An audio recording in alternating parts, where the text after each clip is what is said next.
Okay, welcome to the Space and Rocket Review. Space and Rocket Review. You two girls, tell your friends.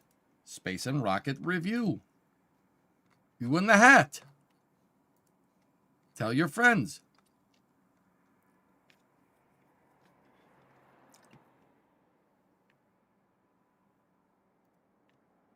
Yeah, no? All right, fine. Hey, what's up? What's up, everybody? Welcome to the Space and Rocket Review. It is December 9th, 2025. And we're going to go through Project Athena today. Perhaps we should start with the Terran review since it'll take less time than the Project Athena thing. I think we might want to just devote this whole thing to Project Athena. It's a lot. There's a lot. Oh, here it comes. No, it's going to be a rot.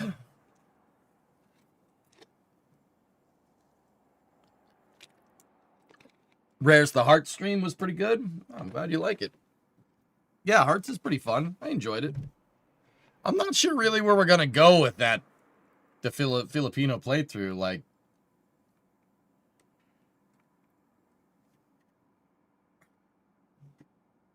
I guess we'll just keep teching up, I guess.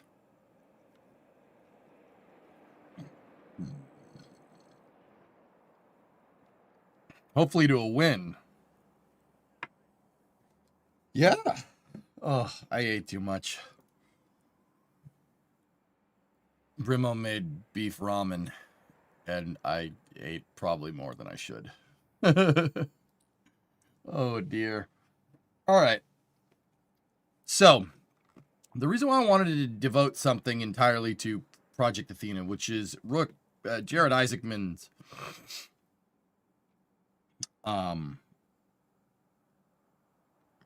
it's Jared Isaacman's kind of tentative, emphasis on tentative plans for NASA if he gets nominated. Now, he did get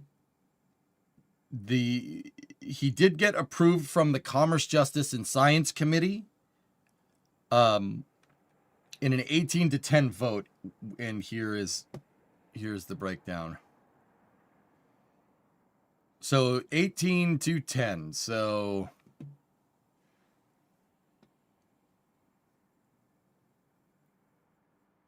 there you go. Here, I'll get over here.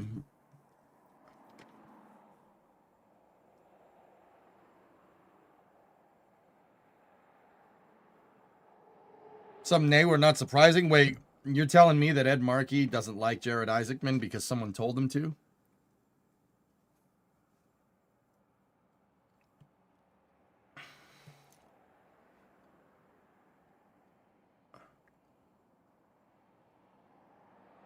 You're telling me he didn't like him? Huh.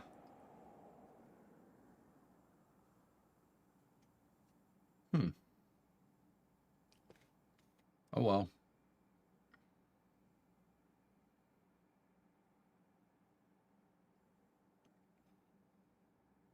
Hey, Fetterman voted yes. That's kind of cool. Looks like party lines. Yeah, except for a couple. The ranking member voted yay.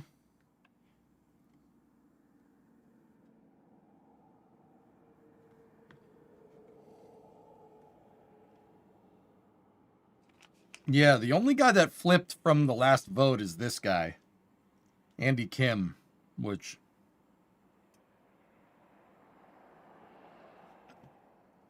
I don't know what could have possibly changed in New Jersey between then and now when it comes to the applications of spaceflight, but you know.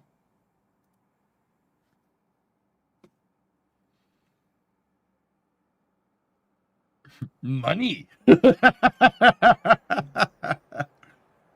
Oh,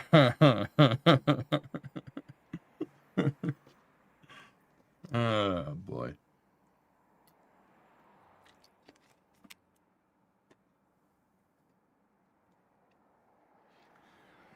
Okay, so with everything kind of points towards him getting nominated for NASA administrator, which is voted in for NASA administrator, which is pretty cool. That's pretty awesome. I have to say, showing who voted how feels significantly more Rule 8 than you would normally go. Yes, because I want to talk about that even though it's the news.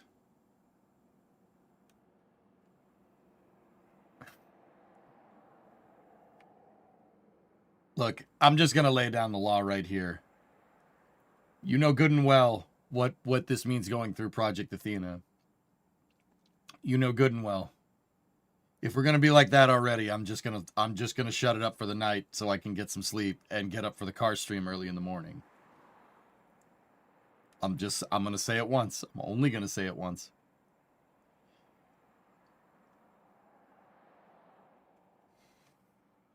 We're talking about getting confirmed in the Senate here. How, like, what do you want me to do? What do you want me to do? What do you want me to do? How would you have done it?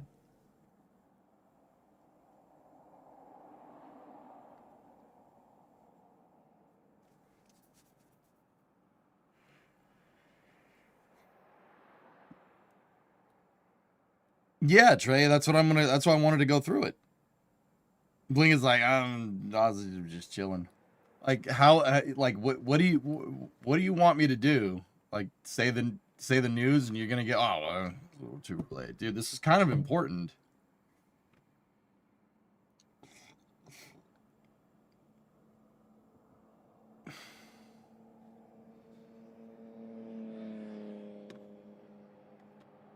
Anyway, let's go. So, whoop. So with Jared Isaacman looking like he's going to get confirmed as NASA administrator, I think rock paper scissors lizard Spock. Oh man, YouTube chat's calling you out. Maybe he's like, maybe Trey's saying maybe we should just shut off Twitch chat if they can't handle it. Yes, fight for my pleasure. It will please me. All right. So we're gonna go through and we're gonna see what happened here. So keep in mind, this is Project Athena's strategic plan, and it's tentative. This is tentative. So these plans are subject to change per Jared Isaacman himself, but this is kind of his plan. It got leaked, so here. Let's see what's in store here. The following is a draft plan of Administrator nominee Jared Isaacman, which aims to transform NASA into a mission-driven agency focused on achieving the near impossible through a comprehensive reorganization and cultural overhaul. Mr. Isaacman's strategy emphasizes three core objectives: leading American human exploration by accelerating lunar missions and advancing Mars exploration through nuclear propulsion, igniting the space economy by fostering commercial partnerships and maximizing ISS utilization, and then becoming a force multiplier for science.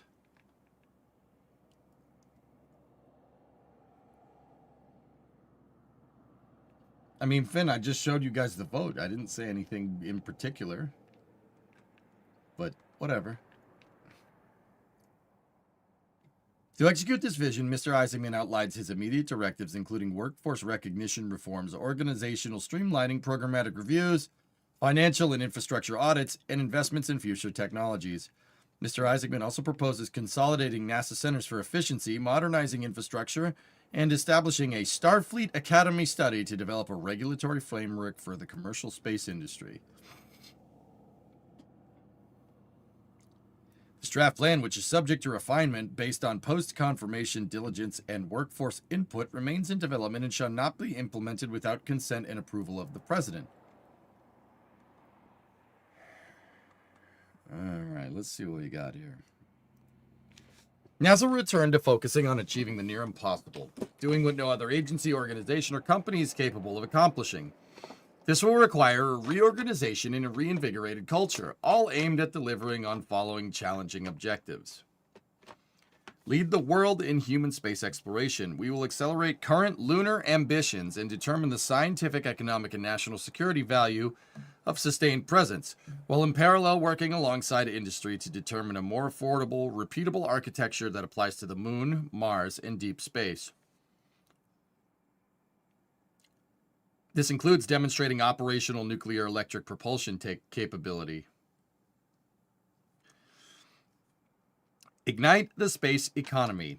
To fund the future we all envision in space, NASA must help unlock the broader orbital economy, one that extends beyond launch, observation, and communication to support commercial activity and generate new sources of value. Become a force multiplier for science. We will leverage talent, launch capacity, and standardized commercial bus architectures, working alongside industry and academia to accelerate the pace of scientific discovery.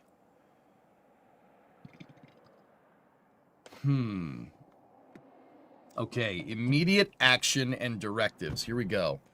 Within the first week, we will begin hiring temporary and full-time experts, strike teams to support the plan. That's an interesting way to say that.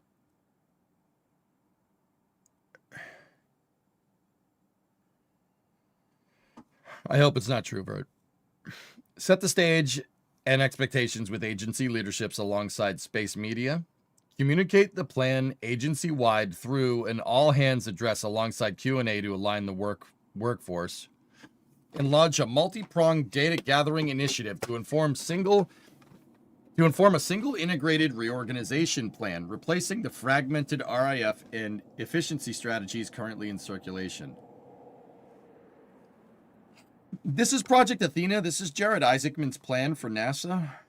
Tentative plan for NASA, might I add.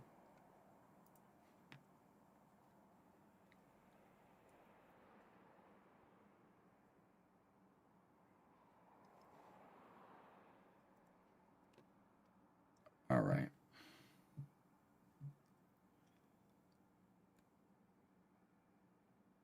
Elon already debunked it. Did he, spoiled? Good.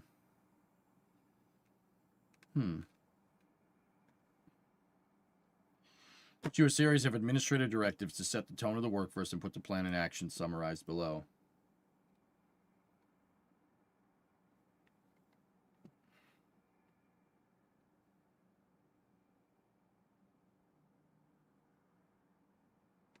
Reform the performance system to properly evaluate the workforce, identifying those that should be recognized and those that need improvement or potentially separation from the agency.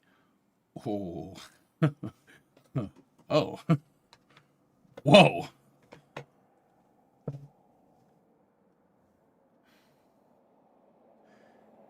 Reinvigorate the recognition system to include flight and payload specialist opportunities. I like that. I like that. That's a good idea.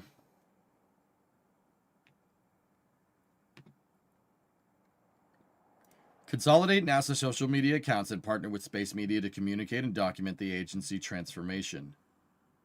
Huh. That first one. I don't hate that. Remember how I said, guys, like, people often ask me, like, oh, what would you do if you were administrator? Probably that.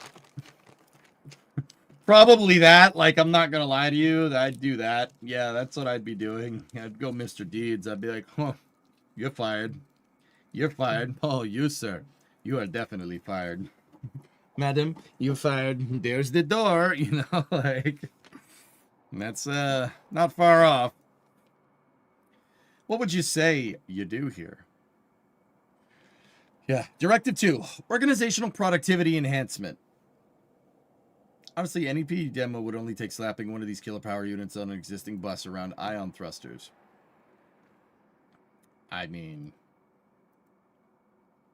you canceled Viper? Okay, cool. I'm canceling your contract with this agency. Bye. Sorry, it's too expensive. We don't want to overrun the budget. I'll see you later. Sorry. I know, that sucks, right? That's so terrible. Get the fuck out of here, you know? I know. That sucks. That's so bad. Overrunning the budget. Yeah, well, guess what? We have a salary cap now. It's like football. Sorry, we're going to have to let you go. Request consolidation proposals from executive leadership.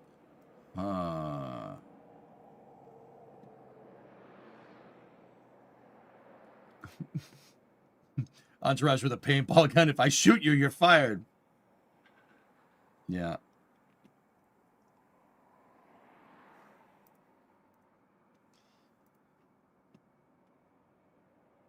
Flatten the organizational structure and eliminate the deputy assistant roles and reinstate voluntary retirement. Woof. Okay. End large recurring meetings and other productivity drags unless approved. Suspend boards and committees that delay decision making and pivot towards individual ownership and accountability. I like that.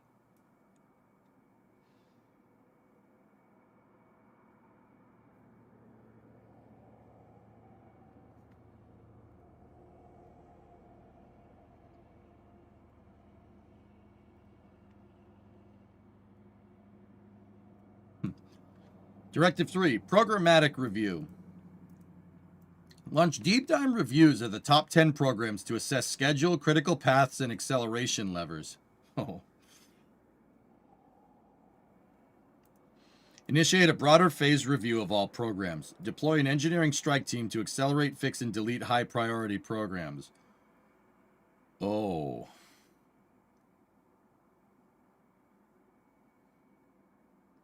Now, I can't really speak to this here, but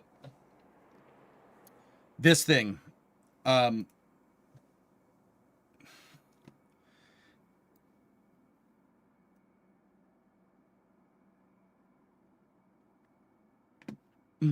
I will speak to this. This is not opinion so much as just factual information. Do with this information how you will. So a lot of this seems to be calling for a lot of reorganization at NASA to align with NASA's new goals. Now, if you just read into that, if you don't read into that anymore, it just sounds like a lot of people are going to get fired from NASA. And that probably is going to be the case. But here's the thing. Interesting thing to think about at NASA. And this is the ugly truth that people won't tell you. NASA's, right now, the mean age at NASA is like 58 or something. The mean age, meaning the middle, the average, 58. It's somewhere way up there. It's up in the 50s, and that's not okay. During the Apollo program, the mean age was like 23. What does that mean in plain English? That means that kids don't want to work for NASA. You got no young talent in there. You just got a lot of people that are just waiting for retirement. They don't really do anything. And now, that's not necessarily a bad thing. Would that be messed up getting rid of those people, et cetera, et cetera? I mean, I would probably want to put them to work before I'd be like, okay, work. You don't want to leave? Work. Simple. But the interesting thing there is that because NASA, from a programmatic standpoint, has basically sucked since the end of the space shuttle program, that's why the mean age is so high, because there's no, who wants to work for NASA? Everybody wants to go work for SpaceX or Blue or Firefly or pick your favorite commercial company, Stoke, Rocket Lab, Relativity, pick one, right? Like, what is NASA doing? They're building a rocket out of parts from a 70-year-old, from a rocket that was built in the 1970s. And it launches once a year. That is not going to attract new staff, nor like bright young minds. Like, I mean, it will to an extent. If the program was bigger, perhaps, right? Then maybe. But the reality is that there's a vast majority of people at NASA that just don't do anything. They just sit there and do nothing all day. And I don't want to say that that's a bad thing, you know, but yeah, that's the truth. That's what people ain't going to tell you. NASA's full of older people that are, and that's not necessarily a bad thing. I'm not trying to be a jerk, right? Like, oh, the old people, get rid of them. That's stupid. You get rid of your institutional knowledge if you do that. That's not a good idea. We saw the fruits of that labor when they canceled Constellation. It's just that there's a lot of stuff that could be consolidated that isn't, because frankly, NASA really hasn't had a good, clearly defined goal in a long time. It's just something to take into account. Now, you know, once again, just presenting you with information. You do with that information what you will. The other issue with NASA is you can't get into it unless you know someone.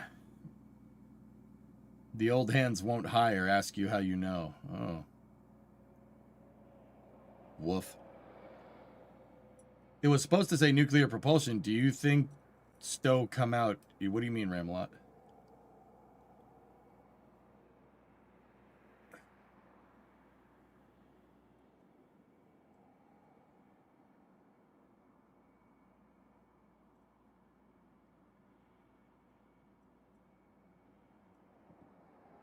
Interesting, Vanta.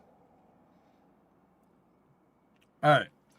Directive 4, Finance and Infrastructure Review, around day 6. Stand up a finance strike team to perform bottoms-up independent analysis to inform the broader reorganization effort. Conduct a thorough infrastructure review to assess demand and determine opportunities for investment, decommissioning, or potentially further modernization. I like that last part.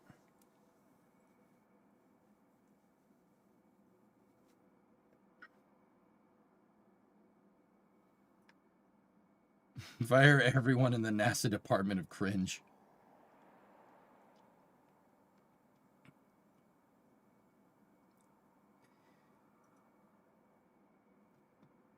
Potentially further monetization. Oh, yeah. Sorry, the photocopy. Implement... No, I read it wrong. Implement commercially friendly procurement reforms.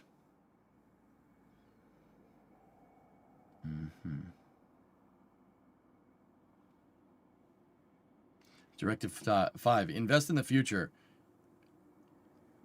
Launch the Mars program, Project Olympus, including an expanded nuclear electric propulsion program.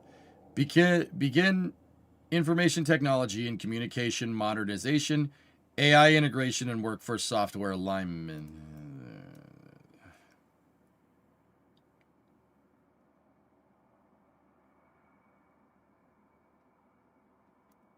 Develop the mission control of the future initiative to consolidate and upgrade operations, including modernization of communication systems. AI isn't all that bad now. Guys, all right, just quick side note. I know that AI isn't all bad. With that being said, AI is a tool. Like me. It's a tool. It's a tool in your tool belt. I guess I'm just getting a little jaded by it because in my mind, because it is a tool, it is a utility device, right? Like a hammer or a screwdriver. Hearing everybody say stuff like, oh, I can use AI to do this would be like, oh, I can use a hammer to install panes of glass. What? Oh, I can use a hammer to, I can use a hammer to make bread. It's like, I'm sorry? I can use a hammer to weld things. It's like, what? It kind of is just like, okay.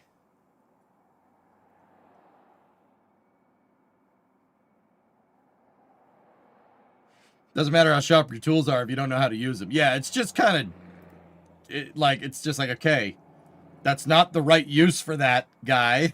You know, like, that's not the right use for it. What are you doing? Stop it. Electron, 111 months. Sorry. Soapbox over.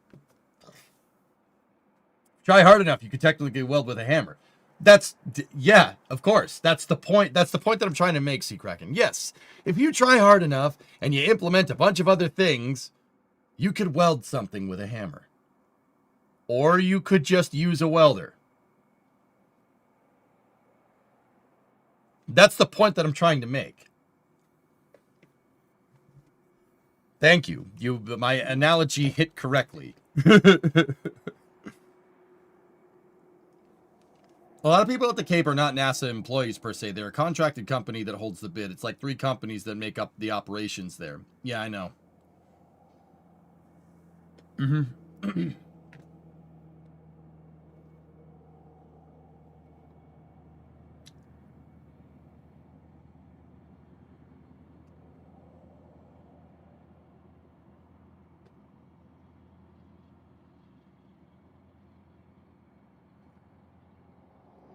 Directive 6. Ignite the space economy and accelerate scientific breakthroughs.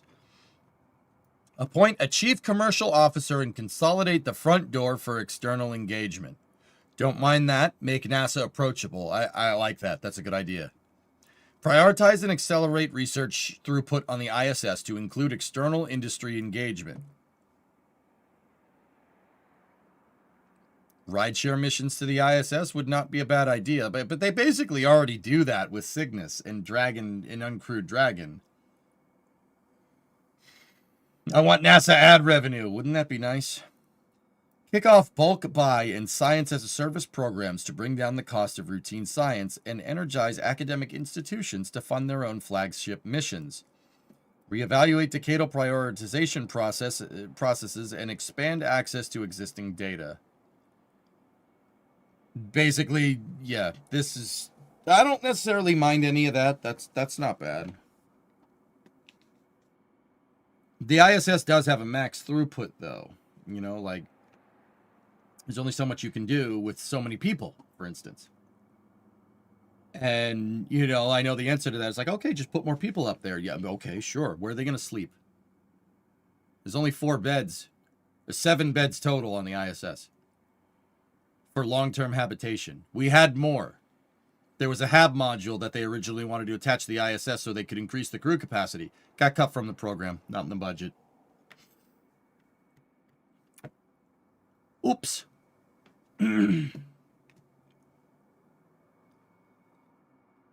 Directive 7, Aeronautics Restructuring. Consolidate aeronautics-related activities under a single mission directorate and at a primary operating facility. Okay. Oh. Ooh.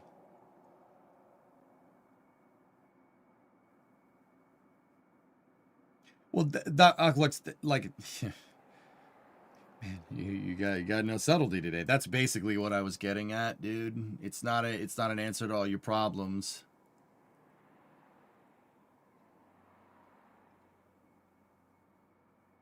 I didn't forget, dude. That was the whole point of the exercise, man. Yeah, Dan, you can use a hammer to install an accelerometer backwards on a Russian proton rocket. Yeah, hammer's the tool for the job, right?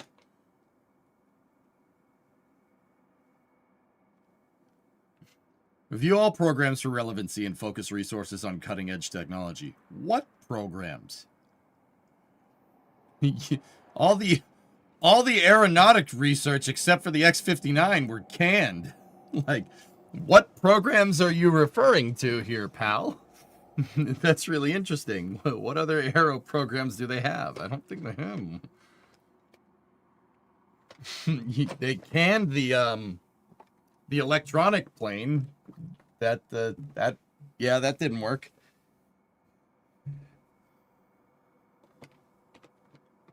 What programs do we not know of? Yeah, right. Directive 8, Starfleet Academy. What's up, drummer? How you doing? Begin outlining a regulatory framework for the maturing space industry. Develop a training and certification roadmap for spaceflight crew, operators, vehicle, and spacecraft. Isn't that what JSC does?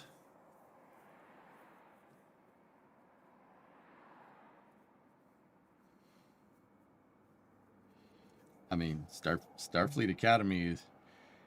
If that's what we're going to call astronaut training, I'm okay with this. You guys okay with that? I'm okay with that. You can call it that. That's fine. There's not many other names I would want to call it other than astronaut training. But Starfleet Academy is a good name. We should call... Yeah, that's a good idea. We should call it that. Yep.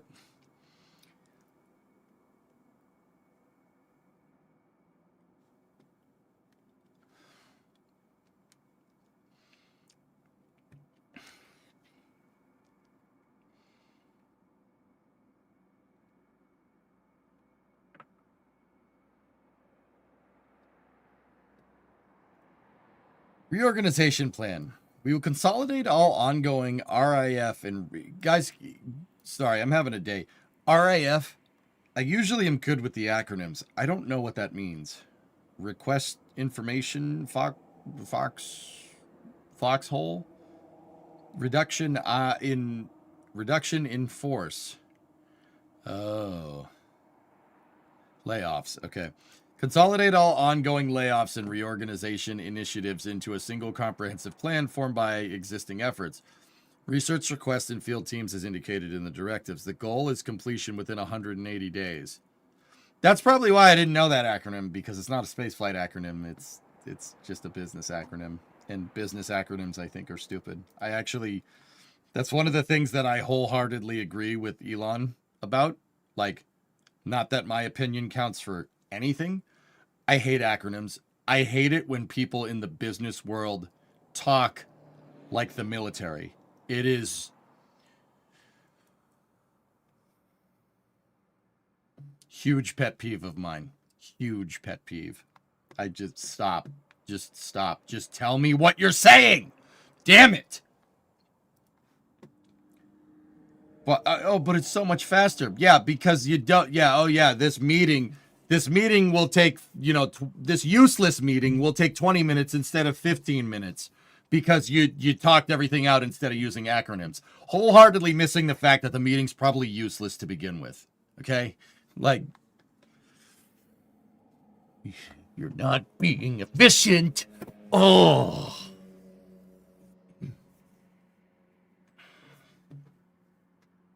Okay. Reorganization plan. All right, we did that. Key inputs: finance strike team reports, associate administrator, center director proposals, associate administrator research deliverables, anonymous workforce suggestions, president's budget, and office of management and budget, deletion guidance. Oh, thanks, Deadbringer.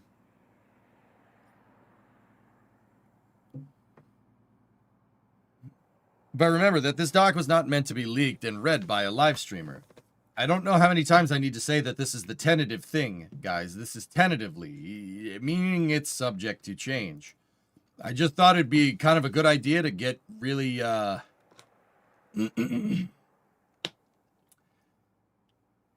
get kind of our finger on the pulse of where Rook is at least right now. I mean, I think we got it for the most part, but it is good. It probably is good to get all this, out there or at least for me to look at, you know what I mean? Is this tentative, Kelly? You're asking as a joke. Somebody will ask in the next 5 minutes.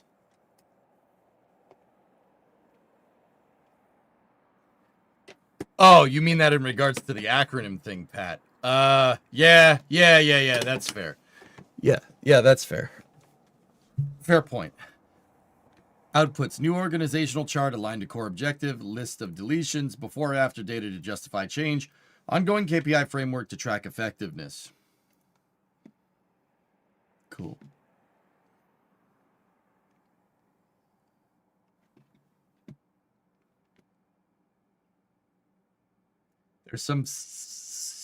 There's something that covers acronyms, meaning cognitive behavioral therapy. You guys all right over there? What are you talking about? All right. All right. Culture transformation. We will rebuild a mission-first culture that owns outcomes, acts urgently. We will rebuild a mission-first culture that owns outcomes, acts urgently, and is focused on achieving the extraordinary. Surely it couldn't mean anything but computer-based training.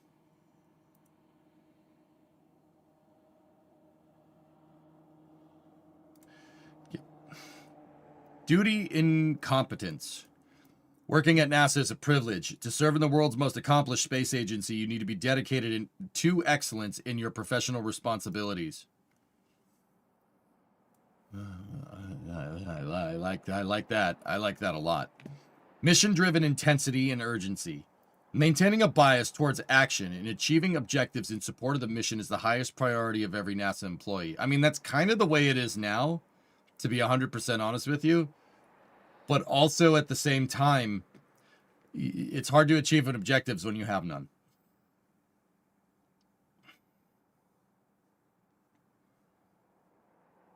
Oh yeah, yes. All those acronyms are important. What about the STFUs?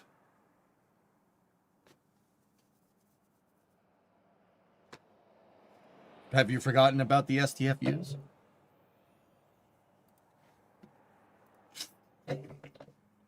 Ownership and accountability. We own our responsibilities and the outcomes. Every project, problem, part, and requirement have a clear owner. I like that a lot. I haven't really. My stapler people need not apply.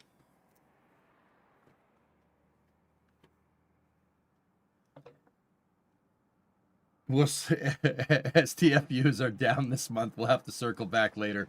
Please stop. Please stop this. If you do not stop, you're going to get more. You're going to get this. Hang on.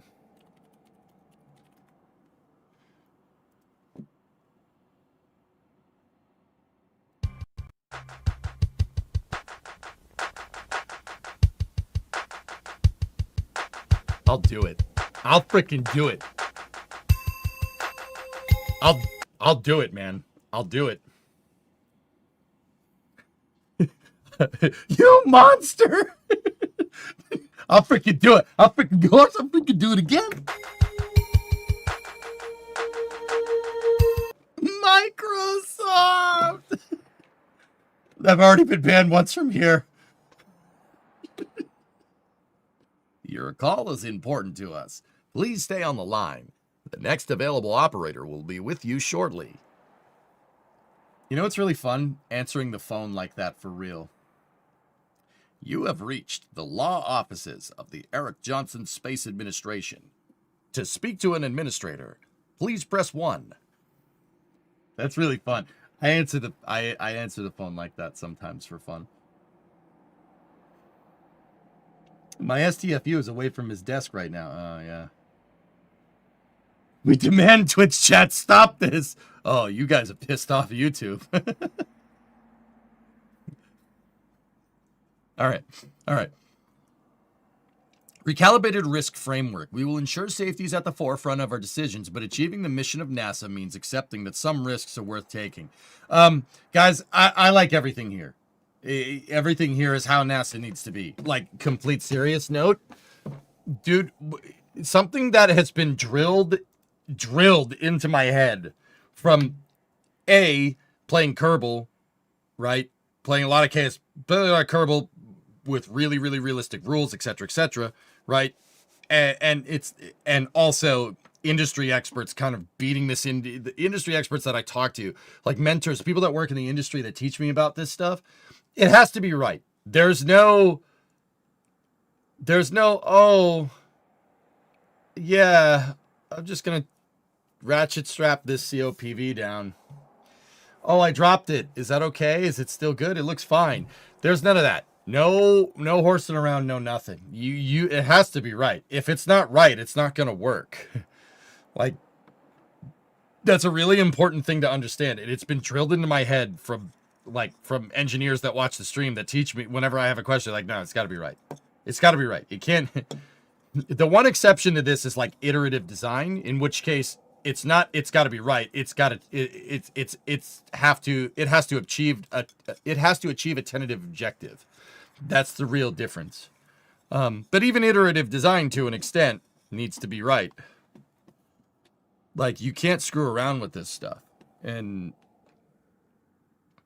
I don't want to, I'm not clicking on that, Aqualex. I don't know what that is. I ain't clicking on that. Is it just me, or is this not just restating AIAA guidelines? That really seems to be very much what it is.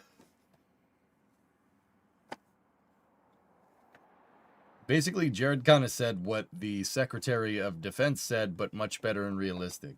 I really should have read that before I read it out loud, because, you know, we don't have to mention him here. Surely that won't cause a ruckus at all, Fluffy. It's related to the hold music.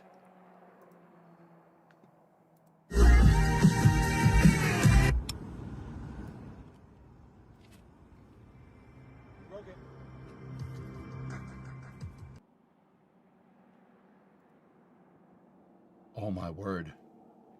Oh my word. Oh my goodness. What? What? What? What is it? What is it? What?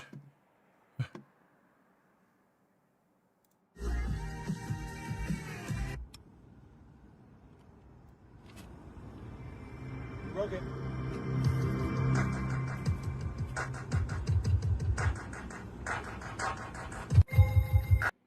Oh my God.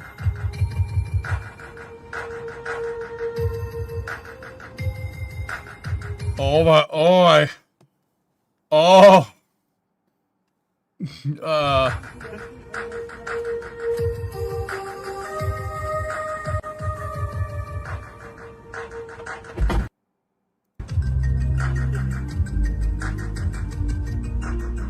I need to make my house do that. I need to make my house do that. I got to figure out how to do that and how to make my house do that.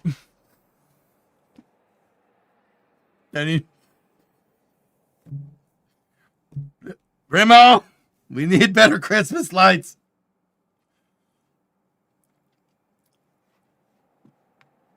Well, Seabury, well, I program lighting for a living, just saying. We'll be in touch. All right. That's the same hold music that Newegg uses? Nice. Your whole 5 neighbors would love that. They probably would find it really funny, actually. All right. So, yeah, this whole ownership part, I absolutely love it. NASA needs to be like this. You can't get complacent. Every time that NASA's gotten complacent, save for maybe Apollo 1, I wouldn't call Apollo 1 complacency, more rushing than anything, but like the opposite of complacency. Like, you got to find your stride, and it comes from accountability. That's good stuff. If half of that stuff got implemented, that'd be great. That's actually nothing. There's ones with flamethrowers. I don't need a flamethrower. We're going to be here a while, being only on page 8 out of 62.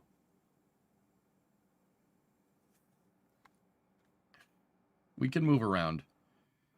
Lead the world in human spaceflight, ignite the space economy before it become a force multiplier.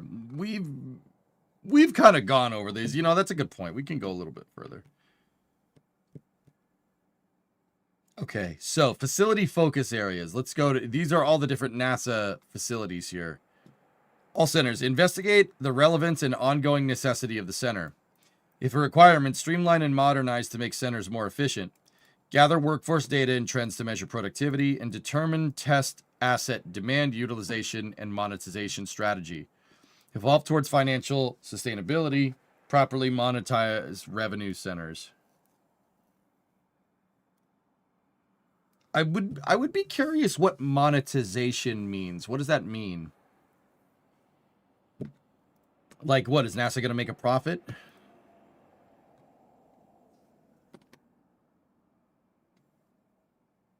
Ads in KSC. Selling the technology? I mean, yeah, maybe. All right, aims. Determine the future, if any, of in-house high-performance computing.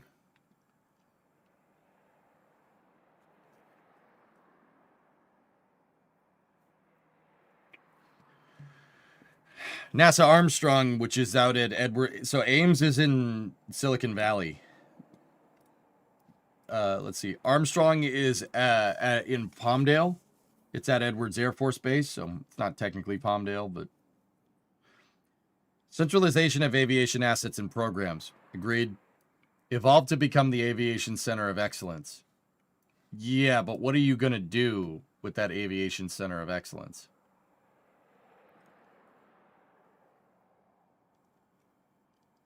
That's Oglux, that's what I mean. I'd be very curious to feel like what does that mean? Like, if the wrong thing. If the monetization means, you know, using it to leverage scientific understanding and make sure NASA gets the best bang for your buck, i.e. no idle facilities, if that's what that means, I'm cool with it. It's a good idea. Yeah, that's why I'm very curious. That's why I pointed it out. I don't know exactly what that means. What does that mean?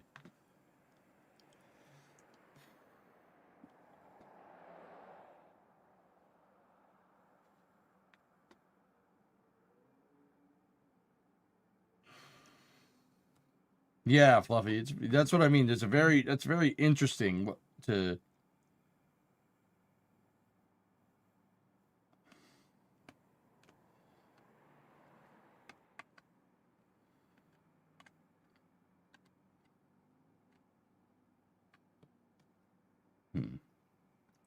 So NASA Glenn is at the Cleveland airport.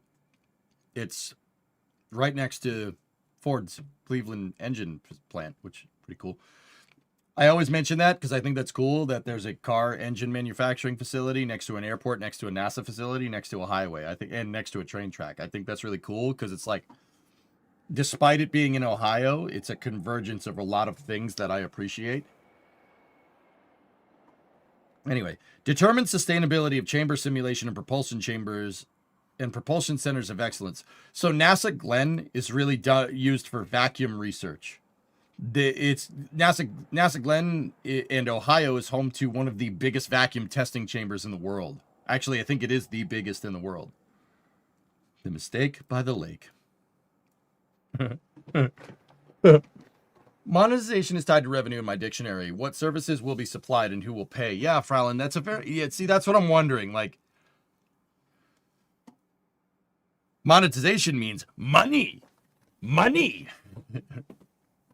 It was used to test James Webb. It was used to test James Webb, Dragon, Starliner, Dream Chaser. It's a great spacecraft testing facility.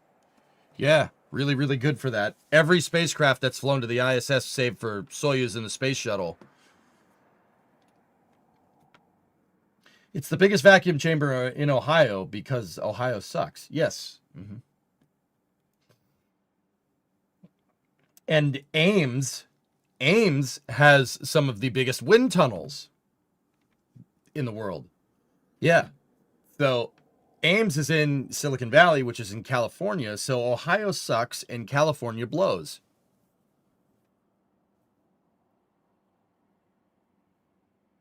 I'm just being scientific.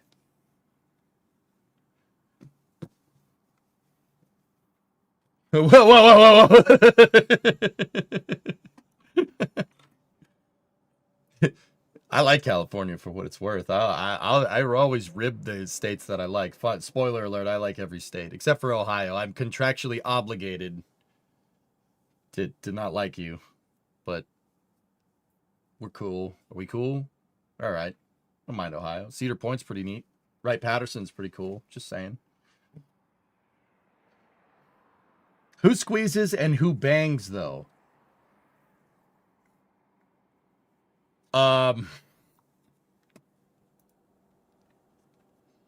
Suck, squeeze, bang, blow. I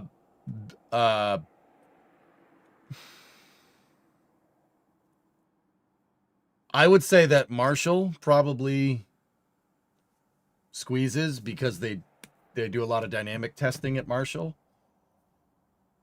And who bangs? Can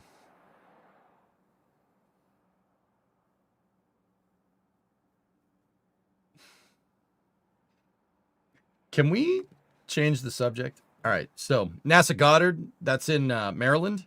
Evaluate dispersion of mission control centers versus JPL, Jet Propulsion Laboratory, Johnson Space Center, Marshall Space Flight Center with the aim to consolidate at Johnson Space Center.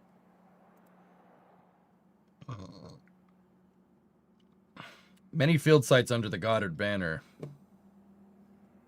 Opportunities for deletion, consolidation, or at minimum standardization for efficiency. Ooh.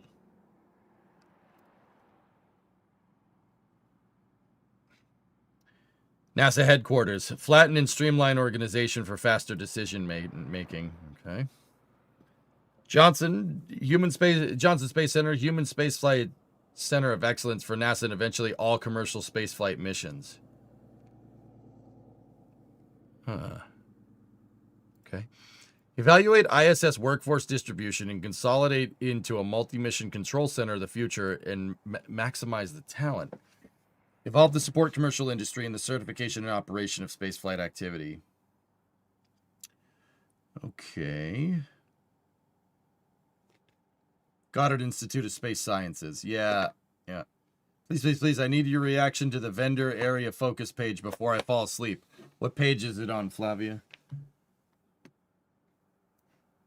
JPL contract structure very expensive. Must increase the output and time to science. How much money allocated to JPL goes straight into prime builders? What is built at JPL? JPL actually is kind of going to hell in a handbasket. It's not because they're defunding it, but because people got caught stealing money. That's not great. Page 12. Okay. Oh. Discovery, go at throttle up.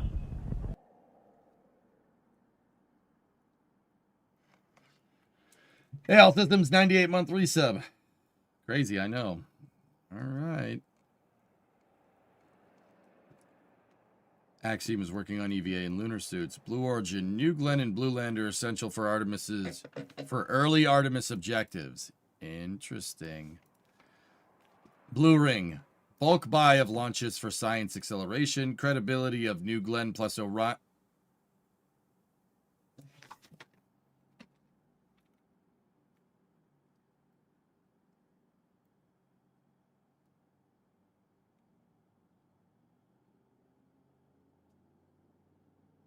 Credibility of... Tranquility Base here. The Eagle has landed. Hello, this tip message is very important to us. Please remain on the line and the rest of the message will be with you shortly. I'll be here. Credibility of New Glenn plus Orion or in-house for possible Artemis 4 plus as competitor to Starship.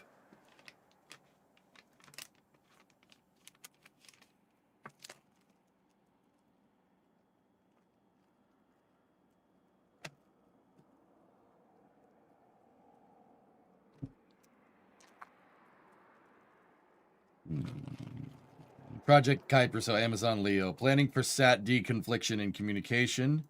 Science as a service. Best plan for the economic market potential of the space station. That's a really good idea. What about SLS? See, James, I don't mind taking Orion off of SLS. You could refactor some Artemis missions to work better with Blue Origin sustainable lunar development and Starship, right? If you give Orion low Earth orbit access, and Orion can only launch on SLS right now, and using a super heavy launch vehicle to put a 25-ton capsule into low Earth orbit is cringe. So looking for a low Earth orbit alternative for Orion is really useful for refactoring Artemis mission architectures. Now, I know what people are saying. What about SLS? What about SLS? No. You think like this is going to get rid of SLS? Absolutely not. Use SLS as your cargo launcher. Use it to make nuclear transfer stages and have Blue Origin refuel them. Use them to launch use SLS to launch base components with a fairing or something. Super useful, dude. Oh, I like that. Build the dang EUS and put a 10-meter fairing up on top of it. Then we're talking. That would be sick, dude. Boeing. Starliner as a backup ISS and future low Earth orbit crew transportation vehicle. Gross.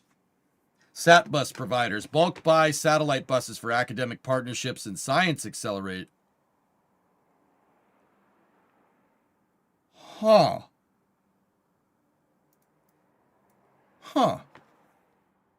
Okay. That's an idea. Commercial low Earth orbit. Blue, Sierra, Boeing, Voyager, NanoRacks, Northrop. Axiom, Vast. What's the best plan for the economic market potential of the space station? What will drive the orbital economy? Computing, maybe? Constellation operators. Satellites as a service. Bulk buy science buses for scientific acceleration. Cool. Lockheed. Orion Future. Other paths for Orion to lunar operations that aren't on SLS. Nuclear Desires. That's the name of my next romance novel. I don't write books. Draco's downfall and desire for a nuclear electric program. Rocket Lab, bulk buy of launches and common satellite buses, components for science acceleration. Sierra Space, Dream Chaser in a post-ISS future. Yeah, didn't see that one coming.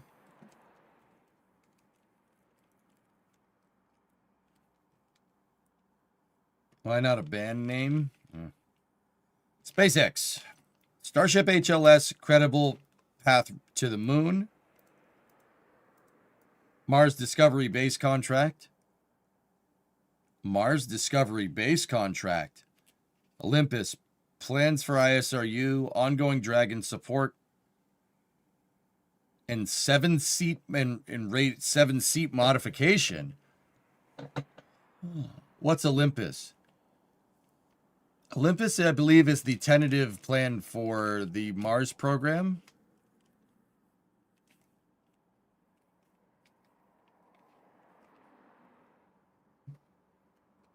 U.S. deorbit vehicle for the ISS and contract requirement simplifications.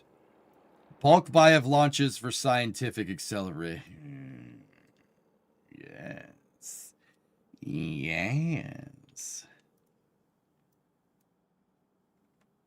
Starlink. Science as a service or a common bus for dedicated science. Usability for alleviating the deep space network.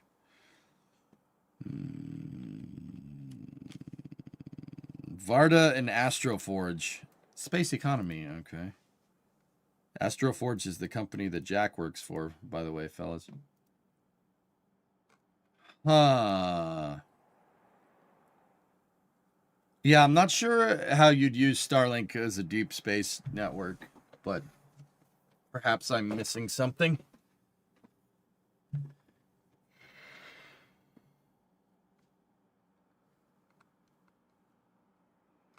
Hang on, let me just go up here because there was SLS and Gateway. Fly Artemis 2 and 3 to determine the reasons to be on the moon. Terminate as appropriate after sunk costs are expended to pivot to routine and affordable commercial transportation.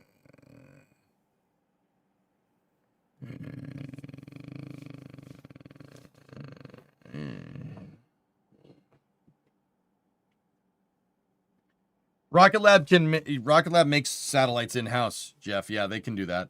Pivot gateway hardware to commercial low Earth orbit or nuclear program.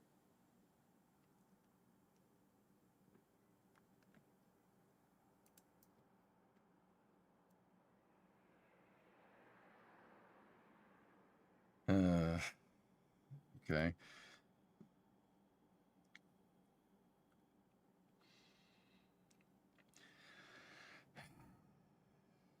Crash public commercial program to develop fast demo at medium power. Three-pronged approach to support vision, technology development, high power thrusters, materials development, infrastructure, and test support. Non-nuclear testbed space, specific nuclear test. Regulation and legislation overhaul steamrolling. Extensive communication and political campaign for nuclear future. Multi-megawatt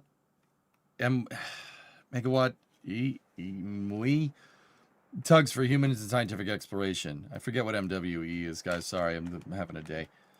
Dual use approach could support Department of Defense and Golden Dome applications. Pivot SLS and gateway hardware and centers to the nuclear future. Megawatt electric. Yeah, okay, cool. All right, thank you.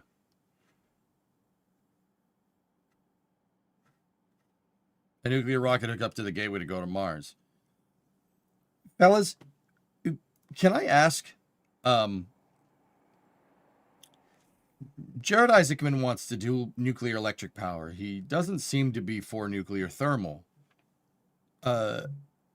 Nuclear thermal is basically when you have a nuclear reactor inside of a rocket engine and you flow hydrogen over the reactor to cool it, and that hydrogen heats up so much that it creates thrust. I would like to add that nuclear thermal has been tested. It does work. They tested it during the Apollo program. They had 3 working prototypes, with the third one being a flight-ready instrument, and the Apollo program was going to retool the S4B into a nuclear-powered third stage. You're getting double the efficiency with nuclear engines, but a very much increased dry mass with a nuclear thermal engine. But they do work. It works. We've tested it. It works. Now, he doesn't seem to like that, which I don't really understand. And he seems to be a huge champion for nuclear electric. Now, nuclear electric is having a nuclear reactor that's generating electricity in space, basically coupled up to an electric propulsion system. An electric propulsion system basically is a rocket engine with two nodes inside of it, and it arcs electricity between the two nodes. So like you get a little bit of lightning in between the two nodes, and they flow noble gases over them. And what happens is that ionization of that inert gas creates thrust. Now, nuclear electric propulsion is scalable. It's absolutely scalable. We have electric propulsion in space already with a lot of satellites.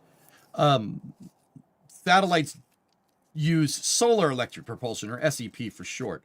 Now, the thing is that with a nuclear reactor, they could make more thrust, but the solar electric propulsion that we do have right now, if you sneeze, you make more thrust than those things. Those things have the amount of, they have the thrust of maybe like a computer cooling fan, maybe, at best. That's pushing it. Now, the reason why they don't make a lot of thrust, though, is because, the reason why they don't make a lot of thrust is because they're hooked up to a solar panel. You know, solar panels don't generate a lot of power. A nuclear reactor would certainly generate more power. But even a nuclear reactor hooked up to a big electric propulsion thruster isn't going to make a TIE fighter. You know what I mean?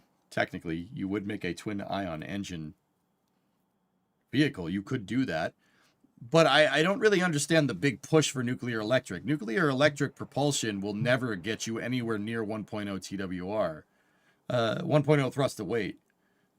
Which you don't necessarily need for like on-orbit propulsion, like going from planet to planet. But, you know, nuclear electric propulsion is not something that you're going to use to get places, like with people on board, for a little while. Not necessarily electric dust. He may be talking about this, which is already good to go. What is this? Oh, yeah, you've linked this before. I read this. This thing, the Vasmir. Yeah, Vasmir. Yeah, maybe.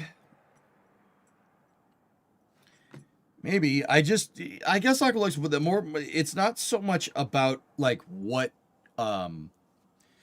it's not so much about like what nuclear electric propulsion could be, so much as like, why are we not using nuclear thermal?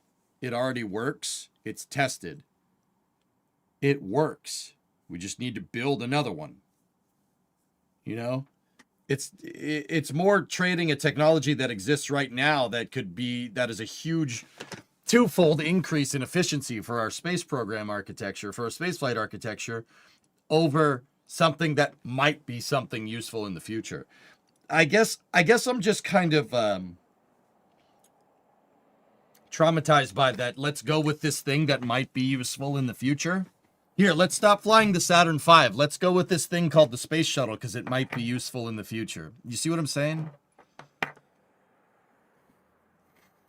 RDEs, if you can explain to me how a nuclear rotating detonation engine works, I'm willing to have my mind changed, Rat.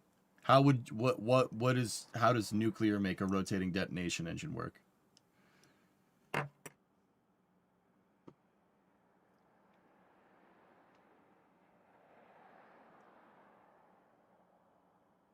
Yeah, there you go. That's a good point. I think it's because he sees all other launcher providers being busy at their own refueling programs. Maybe.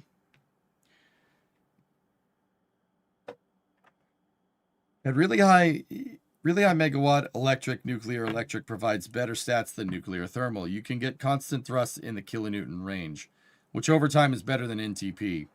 You could do direct transfers.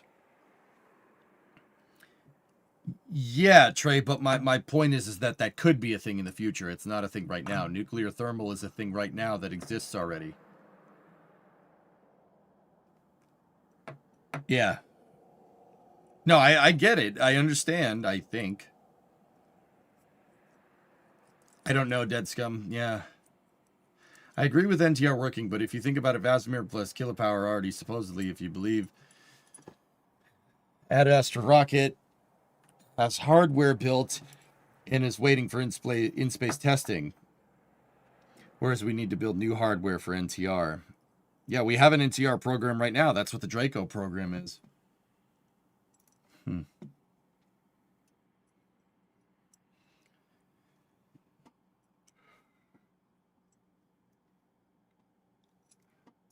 Rapid contract for 2026 Mars mission?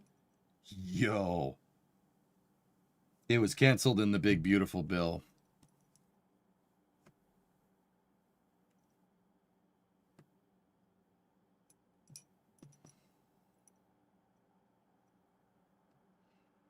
Technology investments that will enable the future of American astronauts landing and returning from Mars.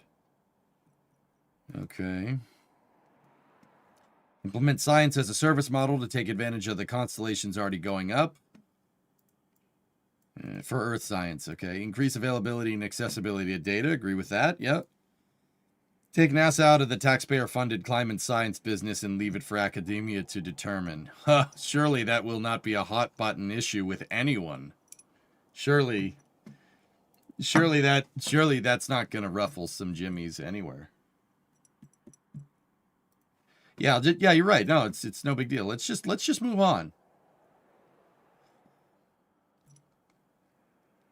All right, we did the commercial stuff.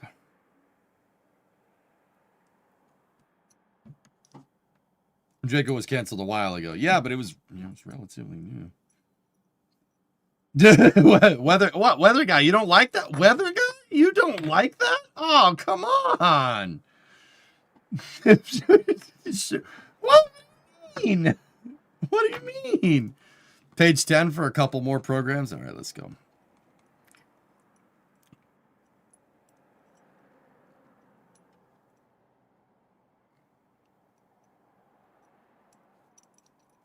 Yeah, we did that already.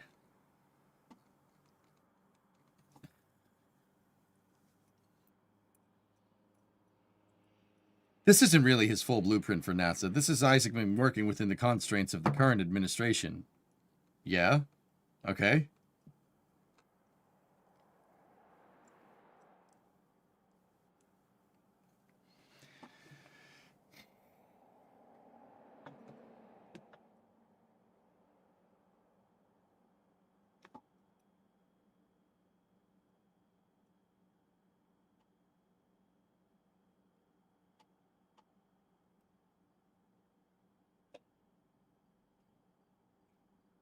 Calm it down, dudes.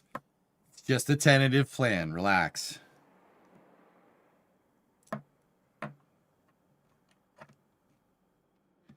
Workforce directives. We already got the gist of that. A ride-along program in NASA aircraft through a nominational and approval process. Yeah, reactivation of the payload specialist program. I like this. Open spaceflight crew positions for payload specialists to include employees from the NASA workforce with the aim of expanding access to space, rewarding outstanding contributions to agency objectives, and advancing science and exploration goals. Payload specialists will contribute their experience back to their community for the betterment of NASA. The NASA Astronaut Corps will, in addition to existing responsibilities, provide leadership training and mentoring for payload specialists. A step in the right direction of NASA astronauts supporting other commercial and private spaceflight missions. Love it. Love it. Absolutely. Great idea. Ride-along program in NASA aircraft. Mission launch observation opportunities. Hell yeah. Receiving flow and hardware awards. Oh, I like that too. Ooh. Ooh, I like that. That's all really good stuff. Has Isaacman been approved? He got approved by the Commerce, Justice, and Science Committee, Mark. There should be a vote in the Senate sometime in the next 2 weeks. Could be tomorrow. It could be 2 weeks. It's the Senate. I have no idea. I'll admit I don't really understand how it works because For some reason, every time I go and try and figure out how the Senate does things nowadays, I just get annoyed. For some reason. Weird. It's a very strange phenomenon. I just get annoyed. Like, I know, it's so strange, right? Like,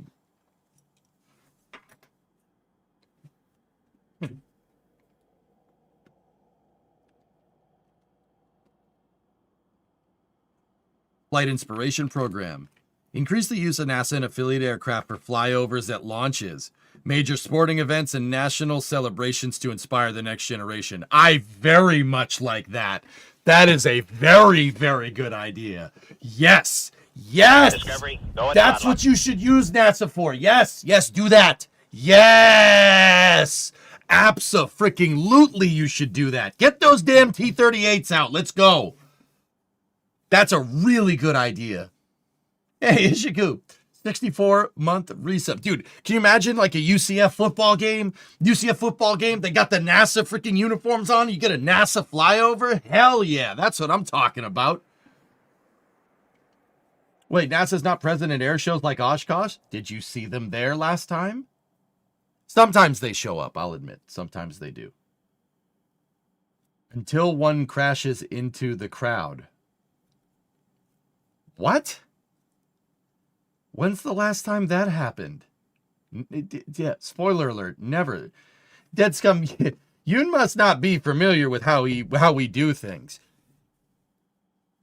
We play a lot of different sports over here. A lot of them are not like the rest of the world. I understand that. We also play your version of football too. Doesn't matter. We play American football. There's baseball. There's, hockey. There's basketball. There's all NASCAR. There's all kinds of stuff. I don't know. Some people, it's not a sport. I don't give a frick. Whatever. It doesn't matter. Dude, flyovers happen every weekend. Every weekend that there's sports going on. There's a flyover every weekend by F-16s or F-15s. Sometimes it's a B-2. Yeah, dude, we do flyovers like every weekend, man. Like, this is not like, oh, one's going to crash into the crash. Like, that's not a thing, dude. This happens we do that all the time. I don't know, like, I don't know if flyovers are, like, popular in the rest of the world, dude, but that happens all the time. You want to see one of my personal favorites?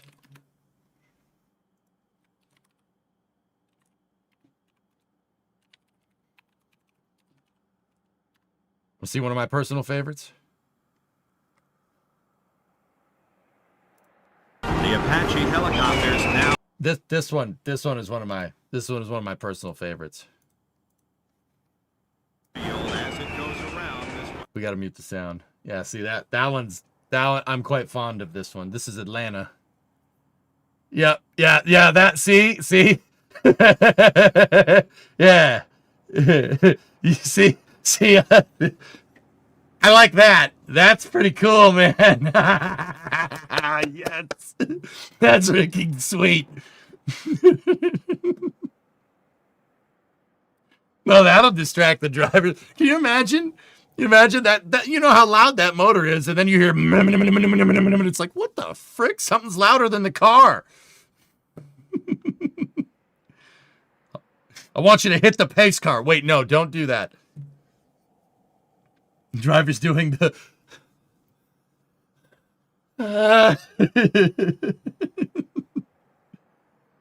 Oh, that's sick. Yeah, dude, that happens all the time. You don't even worry about that. Having that, dude, can you imagine if that was like NASA helicopters or something? Or like NASA T-38s did a flyover before the Daytona 500 or something? Like with the Artemis 2 crew piloting the plane. That would be sick, dude. That would be sick. We should do that. That's a good idea. I don't hate it. I really, really like that. That's pretty awesome. The rotor wash keeps the cars on the track. Oh, yes. Yeah. Wasn't Indy this year Blackhawks? They were using Blackhawks. They were using Blackhawks to do it, if I'm remembering right. Like, dude, this happens all the time.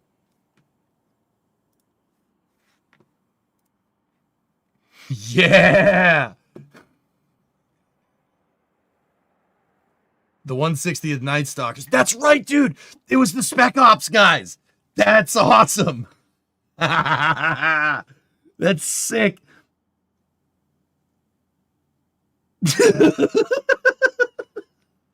That's so cool. Look at how low those things are. That's awesome. Oh, man.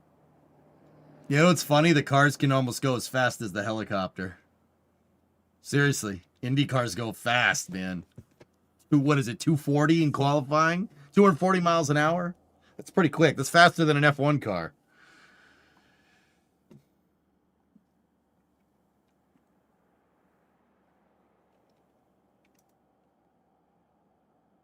That's badass. And you know what really makes me happy about this, just on a quick side note? Seeing Indy packed. That is a huge freaking racetrack, dude. And every seat, there's not an empty seat in the damn house, dude. Now do an Osprey. Now, we don't need to have an Osprey flyover. Yep, we don't need to do that. With that all being said. But how cool would it be if those were NASA planes? Like NASA T-38s did a flyover over a football game or something. That'd be awesome. Or like the Super Guppy. The Super Guppy with T-38s flying over. That's bitchin', man. We should do that. There used to be an air show near you, and the planes would literally fly over your house. Red Arrows, Vulcan, Lanks, Spitfires, Hurricanes. Love those sounds, man. Rolls-Royce Merlin, one of the best internal combustion engines ever devised by man. And I'm an American. I don't give credit where credit is due unless it's deserved. To another country's engineering. The Merlin engine. Very nice. Very nice. Love that sound. Love that sound. I'll bet you 5 subs the first NASA flyover has Rook flying in it. Yeah, wait a minute, Ish. You're right. He's only doing that so he can do the damn flyover. He's only doing that. Wait a minute. He's only doing that so he can do the flyover. This freaking guy, Rook, we're on to you. We're on to you and your games, my friend. Update the NASA website to promote flyovers and field inbound requests for inspirational missions. Flyovers before launches is an awesome idea. That's so good, dude.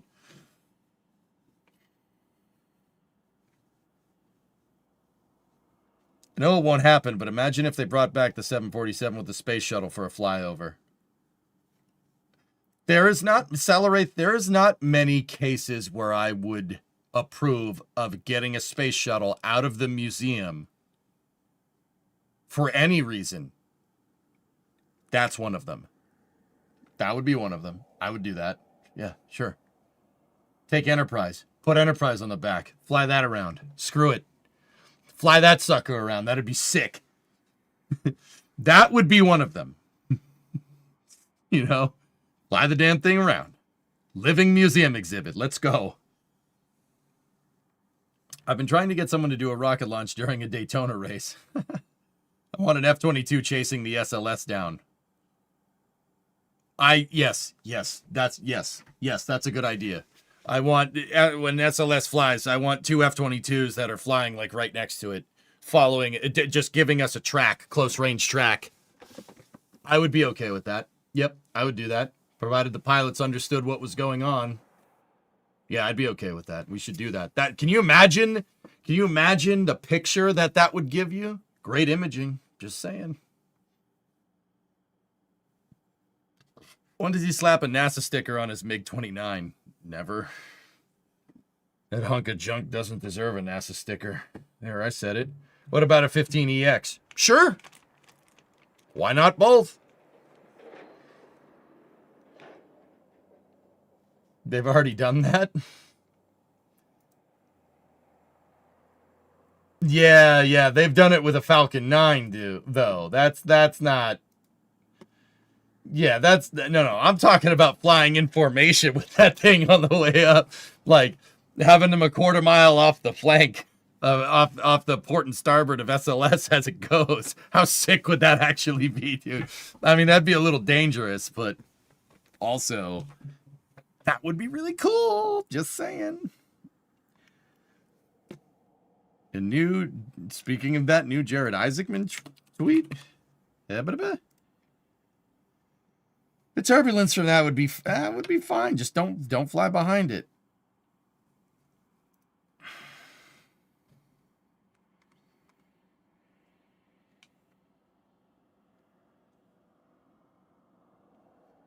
Wow.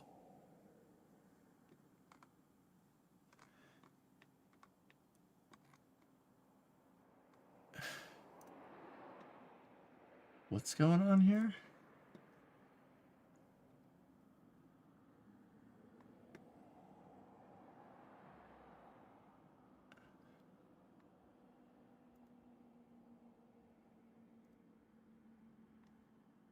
Is this what this dude does in his spare time? Oh my goodness.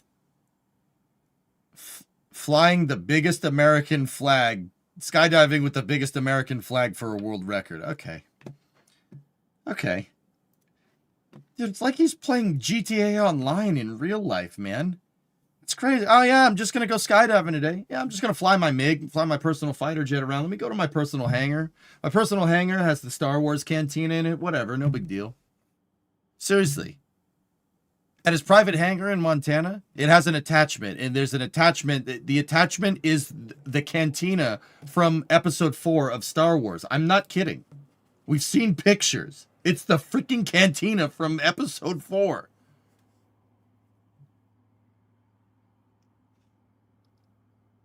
Like, what they actually, like, do they allow droids? No. Optimus is not allowed. You're droids. We don't want them here. Did they even use their chutes on that jump? That's a good question, man. He hired Disney Imagineers to build it. When you have screw you money, you can do that stuff.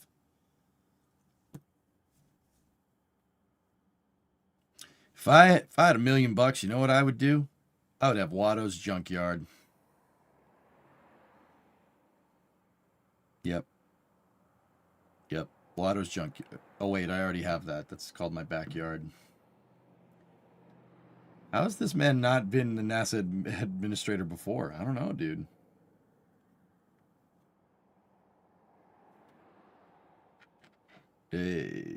Credits? No, Republic credits are no good on this stream. I need something more real. I'm an Edgerian. Mind tricks don't work on me. Only Twitch bits.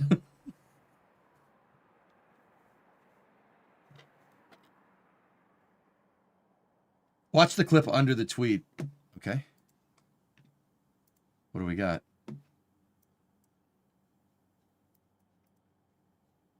Come on, sound. Yeah, can't play the music. On October 5th, 2025, over Benghazi, skydivers set a world record for the largest flag. Okay. 63 days later, America took the record back with 3,200 square feet of freedom.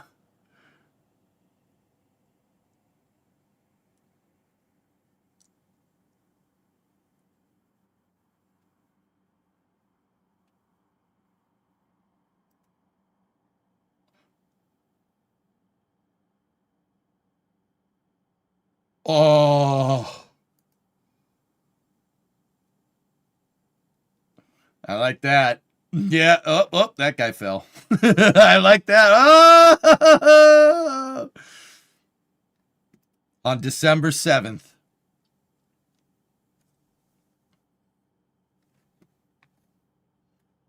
God, I love this country. Place rules. That's awesome. They are following flag code. Yeah. Yeah, stars into the wind, dude. Stars go into the wind, man. That's how it rolls. We appropriated flag code from England, by the way. Sorry. It's just whatever. We culturally appropriated it from you.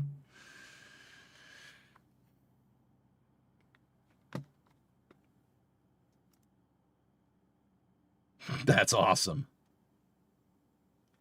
I love that. That guy. Let it go. Oh, that's sick, dude. Look at that. All right. All right.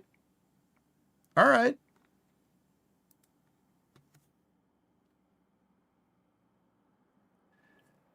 We improved the flag code. Yep. Yep. Yep. That's pretty cool, man. That's just what that dude's just what he does in his spare time. Like, all right. That thing was seriously slowing them down too. Yeah, you're right. That's what Aqualex asked, man. He's like, wait, did they need chutes? Like, did you see how slow they were going because of all the drag from the chute? All right. Media restructuring program. Within 30 days, the acting associate administrator for communications will consolidate all NASA social media channels with the aim of delivering quality content over quantity that prioritize NASA's most inspiring and transformational undertakings. You can kind of do both of those things, but that's fine. Develop a plan to expeditiously refresh and simplify the NASA website in line with agency objectives down to the mission directorate level. Love that. Love that. Yeah, you go to NASA, you go to NASA.gov, and you're like, all right, what the heck is this supposed to do? You know, I casually used Merlin engines in the building of that Cantina replica. Yeah, I know. It's weird. Consolidate communication departments and contractors across all centers into a single efficient structure reporting to the Associate Administrator for Communications. Cool. Hey, yo, Isaacman. Mr. Isaacman, if you're out there, if you ever see this, dude. Yo, you need help with that? I got you. Give me a call. Not even kidding. Not even kidding. Sorry, chats. Not kidding. Delete NASA Plus, please. Please. Please. Give me a call. I'm dead serious. Please call me. I will help you. I'll do whatever you need. Create NASA Plus Plus.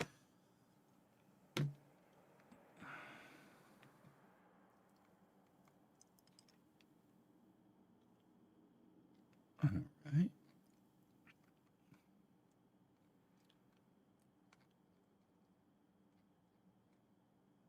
Okay, engineering strike teams. Okay, day one, what do I do? Nothing. If I'm in communications for NASA for nothing, like on day one, I'm doing nothing. That's the thing. I don't want to do anything. I'll follow those plans to a T.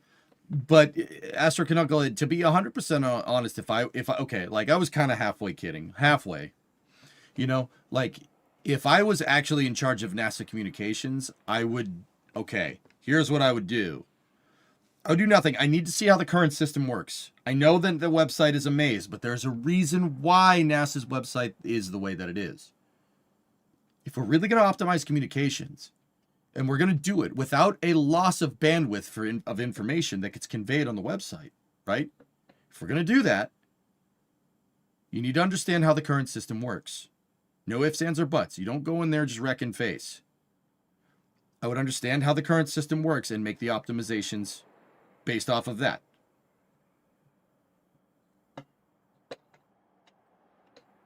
You know? I would probably spend about a month trying to figure that out, just running the website as is. And then we would move for optimization. I would really ask for a lot of end user feedback, you know? I mean, I got a lot of end user feedback basically from you guys. Like, go figure. I'd rather make NASA Plus actually work with a download option for all media. What I would really do, Aqualex, yeah, that's a good point. I would really take NASA's image archive, images.nasa.gov, and I would really integrate that a lot more and make that search engine a lot easier to work with so you can get B-roll footage. B-roll footage is super easy and super quick to find. So like if content creators want to use it, I just need Artemis 1 launch footage. Boom, there you go. Like you can do that on the images.nasa.gov website right now, but how many of you guys really know what that website was until I just said it? You know, that would be like wholly integrated with NASA. Like all the B-roll footage, like there would be a whole section, B-roll, and it would go right to the image archive. You know, That's a beautiful political answer. What do you change first? What do I change first? Okay, when is NASA going back to the moon? I would put a header right up at the top of nasa.gov with the countdown timer for the date for Artemis. Yeah, there you go. How about that? You want a non-political answer? That's what I'd do.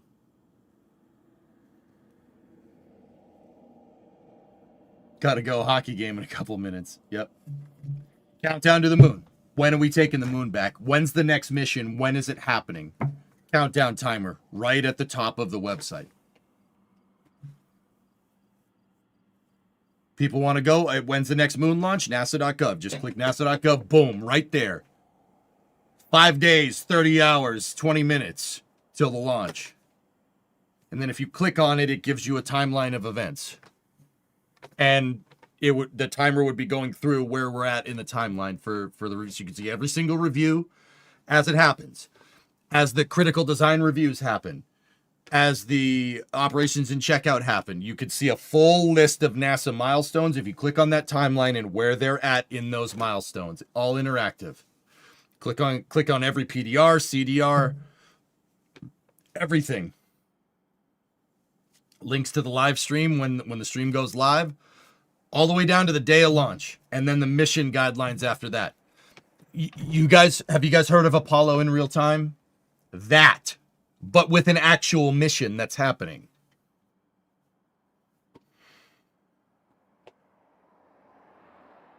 Yeah, exactly. Aqualix. Yeah, it's terrible. It would be Apollo in real time, but with an actual freaking mission.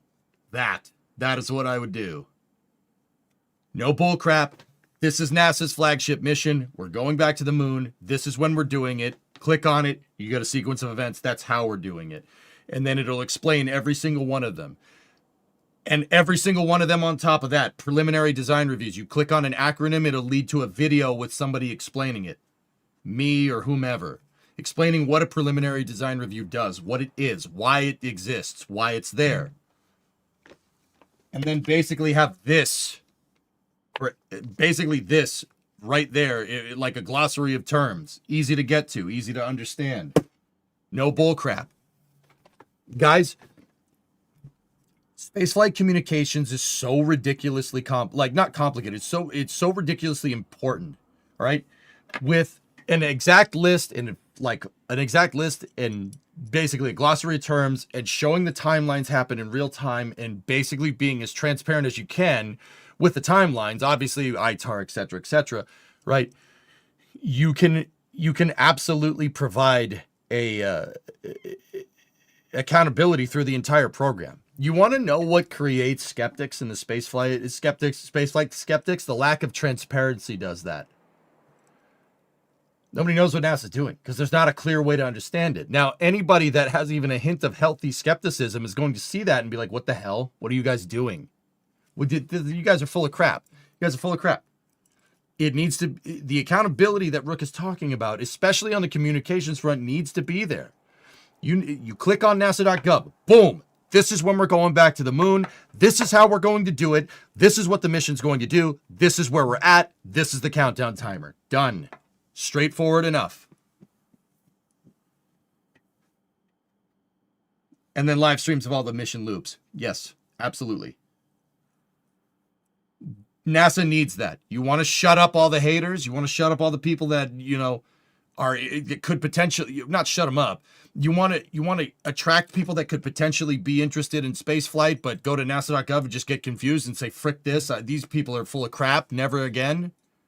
No, you really want to convert those people into people that like space flight to understand what it's about and why we need to do it. That's where you start. You wanted a non-political answer. There's your non-political answer. That would need to be done immediately. Immediately.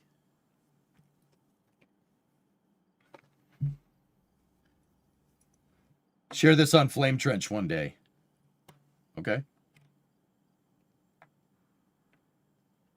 I'm talking, and that's the other thing. Press conferences, the preliminary design review, critical design review, I want a press conference. I don't want a stupid press release with some bozo standing in front of a TV monitor with a render of the thing that they made. That's bullcrap. No. You know who I'd get? I'd get Phil Sloss. I'd be like, Phil Sloss, you're doing all the updates. Sorry, pal. Sorry, NSF, you're doing all the updates. and then who do you think I'd get to do all the damn videos? It's all the guys from NSF.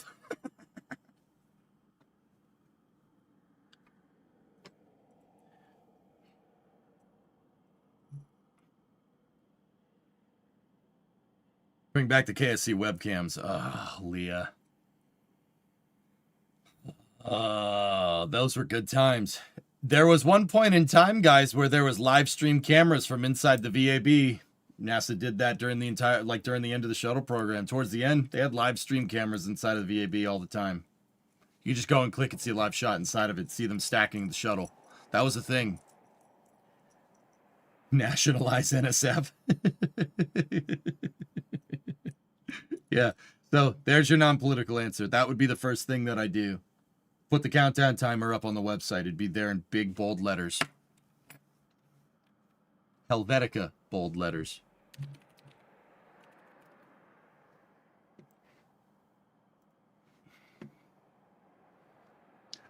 For what it's worth, now that we went to I don't mind this. That's cool.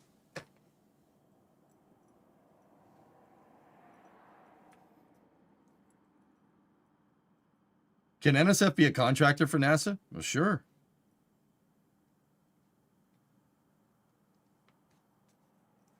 Actually, this isn't really that bad for what I want, but I would want a countdown timer right up here.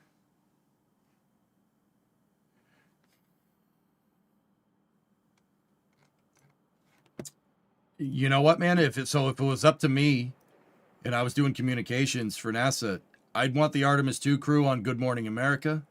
I'd want them on late night talk shows. Really get their public image out there. Everyone, Colbert, Kimmel, Fallon. Does Seth Meyers even do late night anymore? I don't give a frick. Doesn't matter. Everywhere. MTV. Have them go do an interview with MTV. Does MTV do video interviews? It doesn't matter. It doesn't matter. You figure out the correct things and go from there. They would be ticker tape parade. Yeah, there you go. Ed Sullivan. Get Bob Hope. No. Dude, MTV is gone. Yeah, I said it and I was like, yeah.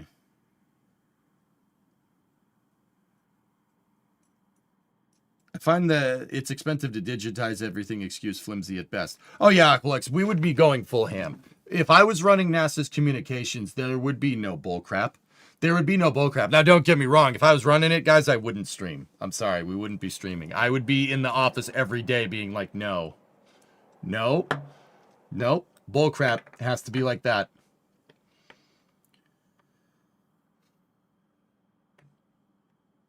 To be fair to NASA, I think they just need to do a better job marketing their missions page. Doesn't really need to be fixed and is very well built. Yeah, Aaron, I was just looking at the website. The website's actually pretty good. You know, you got all the latest things that NASA's doing here. You know, and then updates about that. You know, this stuff I don't necessarily mind, but if I was interested in the Artemis program, look how far you had to scroll down, and it's just send your name around the moon.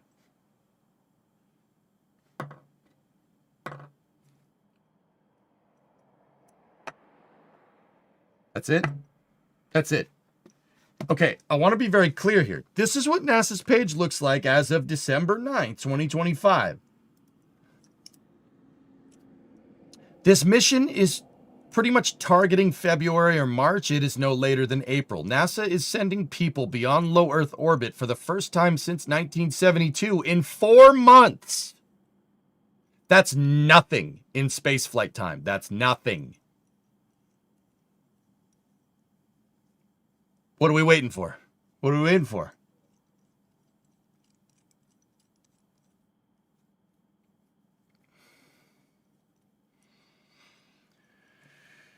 Get NASA to work with Starlink to put Starlink antennas on all of their launches so they can have as good a quality onboard footage as SpaceX does. Now, I'm not sure I'd be able to swing that, Dan, but yeah. You know, I have my reservations about guys like Sean Duffy, right? With his rope NASA into the Department of Transportation nonsense. I think that was a critical misstep. But you know what, dudes? I will give credit where credit is due. He has the right idea, going on talk shows, going on late night news, and saying what NASA needs to be doing. Going back to the moon. We're going back to the moon next year. We're doing this. No bullcrap. The rocket's in the VAB right now.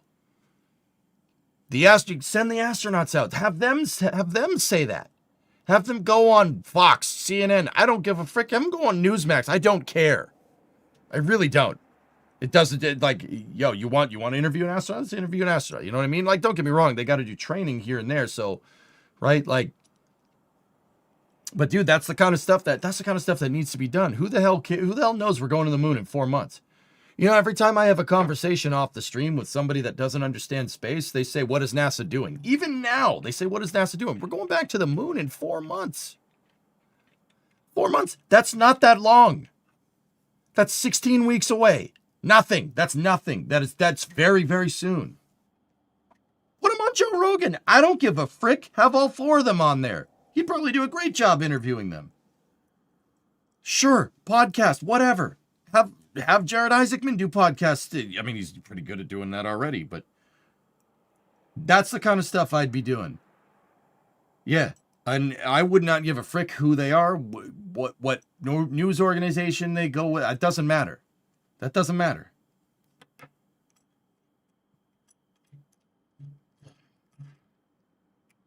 Is there elk meat on the moon? No, but there could be if we go there more. Boom, there's your answer.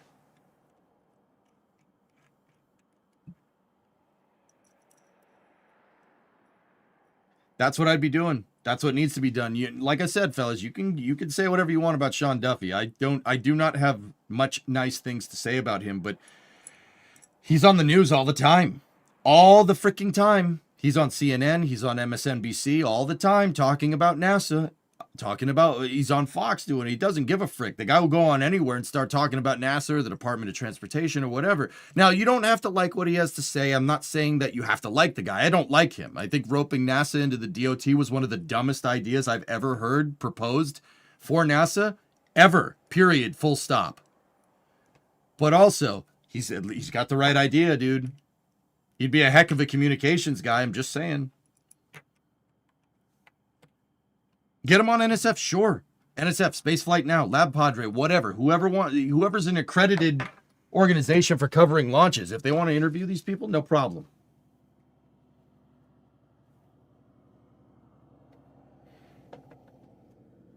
Elon's on there all the time talking about rockets, Astro. That crowd clearly likes it, dude. Yeah, there's your answer.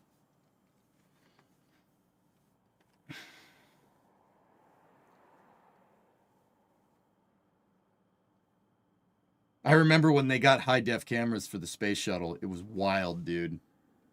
STS-130, STS-130 to STS-135, when they brought the high-def cameras in. Oh, my word. Oh, those launches were so beautiful. You finally got to see the shuttle in all of its glory instead of like on some CRT 480p screen, you know?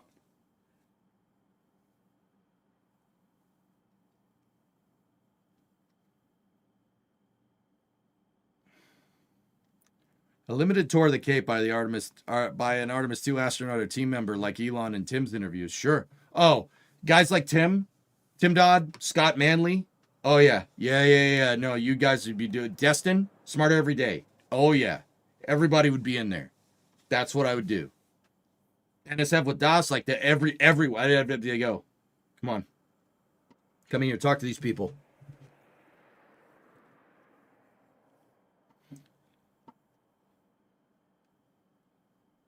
Hell yeah. Get the astronauts on 60 Minutes. Screw it. Do people watch 60 Minutes? Don't know. Do it.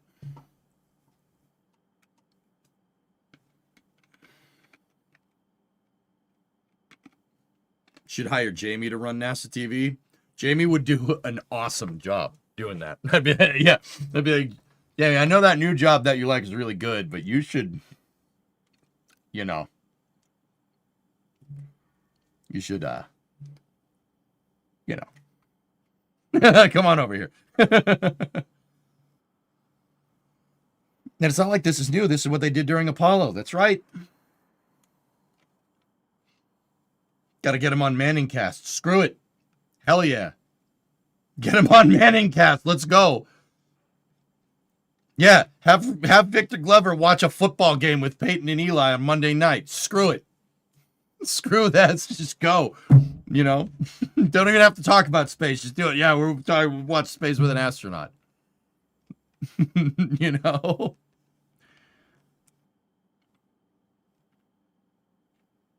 Oh, Asterisk and Knucklehead. That would be an awesome job. I would love to do that. I would do it, man. And I would not stop till there's a tag around my toe to get the word out. It's kind of what I like doing. It's kind of what I like doing in my spare time, you know? Put a NASA commercial in the Super Bowl. Bingo, Jim. Yeah. Have it, dude. Can you imagine a NASA trailer during the Super Bowl that's like interstellar themed, but it's actually spaceships going to the freaking moon? And instead of like coming this summer, it's you just have the launch date ticking down and then nasa.gov in big letters. Just saying.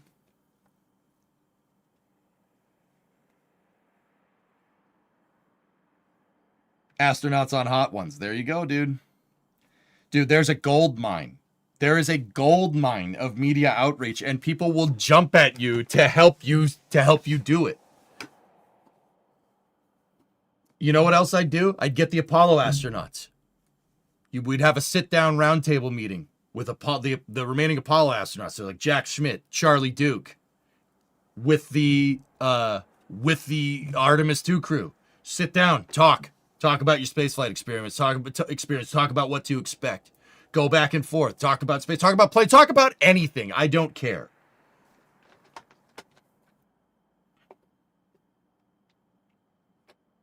How many Apollo astronauts are even left? Charlie Duke's still above ground. He's alive and kicking. So is Jack Schmitt. Jack Schmitt works for Blue Origin.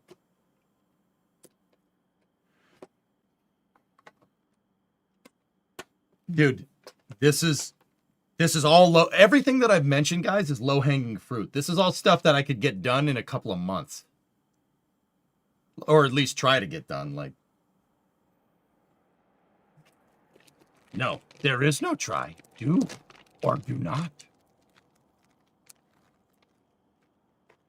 You don't know Jack Schmitt. Yeah, that's right. Harrison Schmitt is his name. Everybody called him Jack. That's picked up his nickname. Yeah, Buzz Aldrin. Have Buzz Aldrin sit down and talk. Why doesn't NASA do this? Just do that.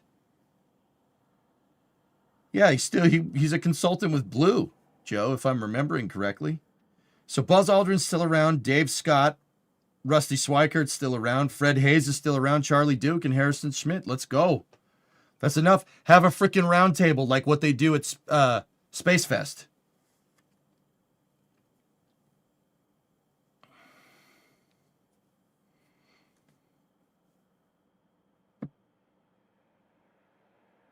Yeah, man. You know, the Artemis 2 mission is going to be, you know, God willing, everything goes right. You know, you have the astronauts come back, have them throw out the first pitch at opening day in the Yankees game. And I'm saying that as a Red Sox fan. Have them do that at a Yankees game. You know how many people would be watching that? Go. Or a Red Sox game. If you could do a Red Sox game, I mean, I'm not going to lie to you. I'd like that better, but...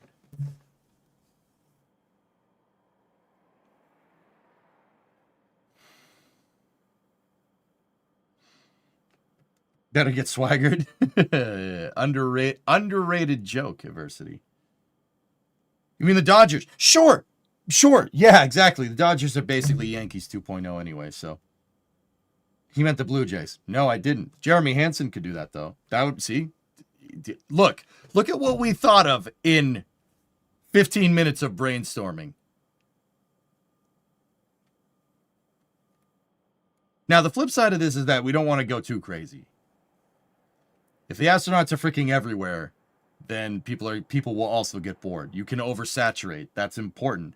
Now, I don't think there is a bit of NASA content that is oversaturated or even close to it. There's a lot of margin there. You know, I will say something about Canada when it comes to space. You guys put the Canadarm and an astronaut on your $5 bill. Why the frick don't we have the lem on a $20 bill or something?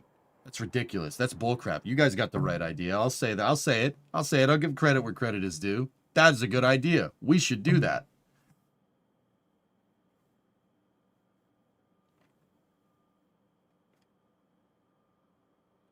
Hey, Davinsky, what's going on? Sorry, bud. I have a crisp one to send you. I think I have one, dude. I think I have one. I had one around somewhere. I don't know where it is. It's Monopoly money to me, dude. Sorry. Don't take that the wrong way. But where's the space shuttle? Where's the Saturn V on the $100 bill? All right, at least the backside. Like, what the hell, man?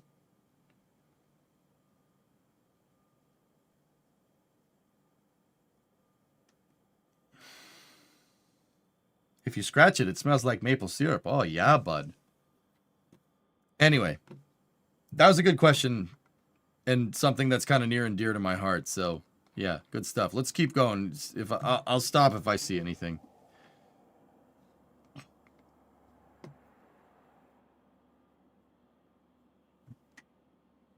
Okay, Mars program, Project Olympus. Immediately prepare a dedicated program working alongside industry and international partners to launch an uncrewed mission to Mars during the 2026 launch window. As aligned with presidential direction. Objective, land the first infrastructure on Mars to accelerate technologies needed for future crewed missions. This effort should stimulate innovation, investment, and collaboration across the technologies required to enable lunar and Mars exploration and eventual sample return missions. Okay. Nah, Ramallah, we don't need to do that.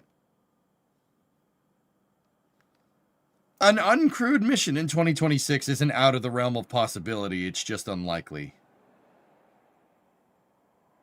The best we could do is an Ohio State quarter. Ugh. Focus nuclear propulsion. Consolidate NASA's nuclear programs into a single department with a primary focus on nuclear electric. Build ground testing capability, rapidly develop technology, and fly operational vehicles in the next few years. Objective, ensure the United States is underway under nuclear power in space in the immediate future. Okay.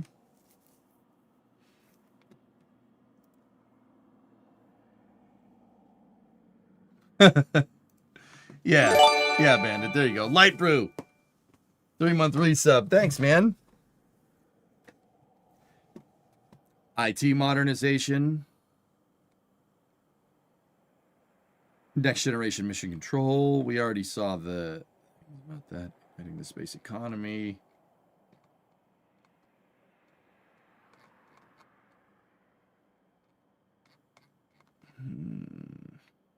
Aero consolidation. Okay, here we go. Asset relocation. Aviation assets will primarily be based at Armstrong Flight Research Center, leveraging its unique capabilities and infrastructure. Detachments such as the T-38 fleet at Johnson Space Center are permitted, provided they do not necessitate redundant departments or leadership structures.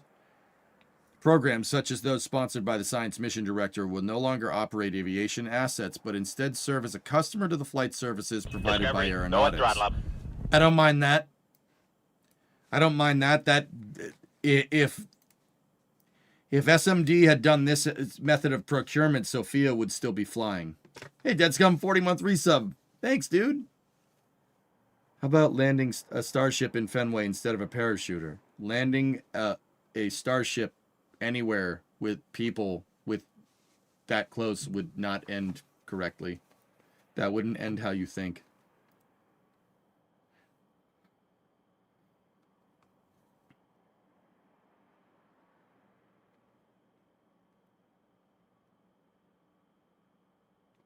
Rarest, I'm with you on that one. Starfleet Academy. The commercial space industry remains in its early stages, operating largely under a limited regulatory framework known as the learning period. As NASA envisions a thriving future in space with multiple space stations, lunar and Martian outposts, and a growing cadence of crewed and uncrewed missions, it is essential to prepare now to properly enable the people, organizations, and vehicles that will support safe, sustained, and peaceful exploration.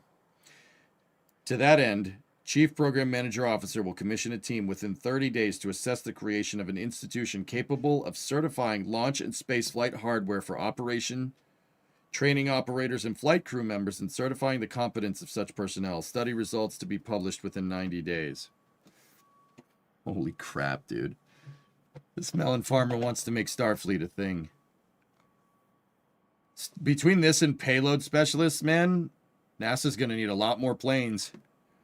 You're going to need a lot more planes, and you're going to need a lot more spacesuits.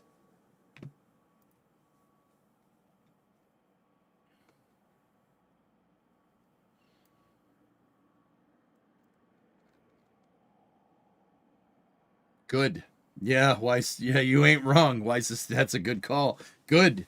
Yeah, you'll get no argument from me.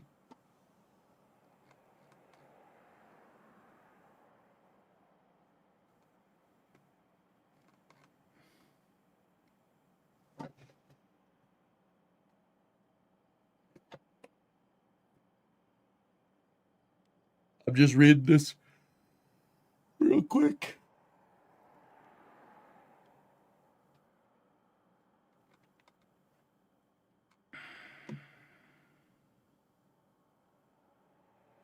Immediately re-implement voluntary retirement, maintain the hiring freeze, suspend all second in command or co-leadership roles and titles. Yeah, I kind of agree with that, dude. There's too much middle management at NASA. Or actually, there's too much upper management at NASA. Let me put it that way.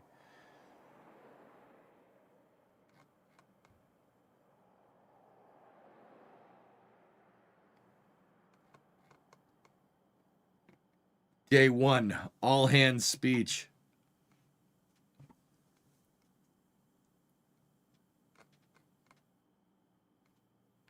This better be live streamed, dude, if this happens.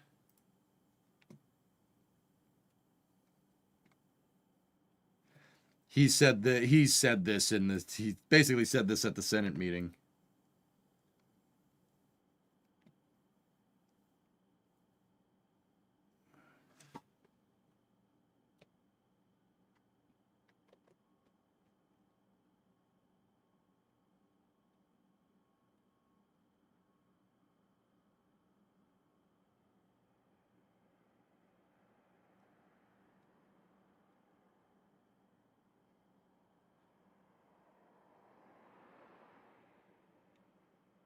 Reorganization is necessary to meet these objectives.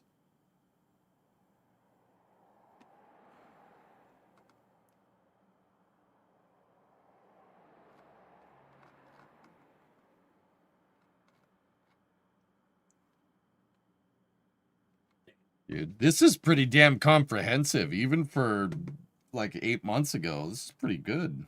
There's a lot here.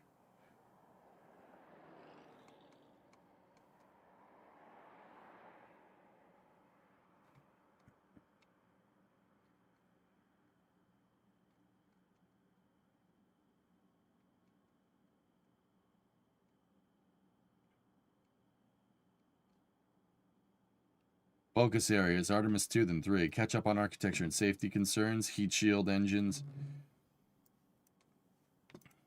Reconcile heat shield. Review internal audit and work done to date.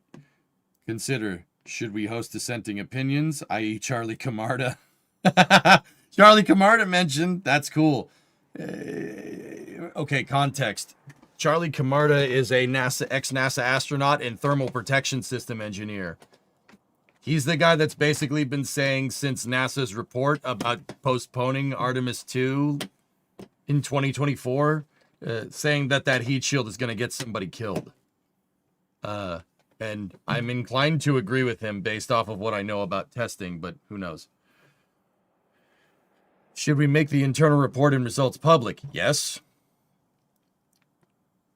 Bring an outside reporter, i.e. Eric Berger or Tim Dodd, to tell the final story on the Artemis 2 heat shield.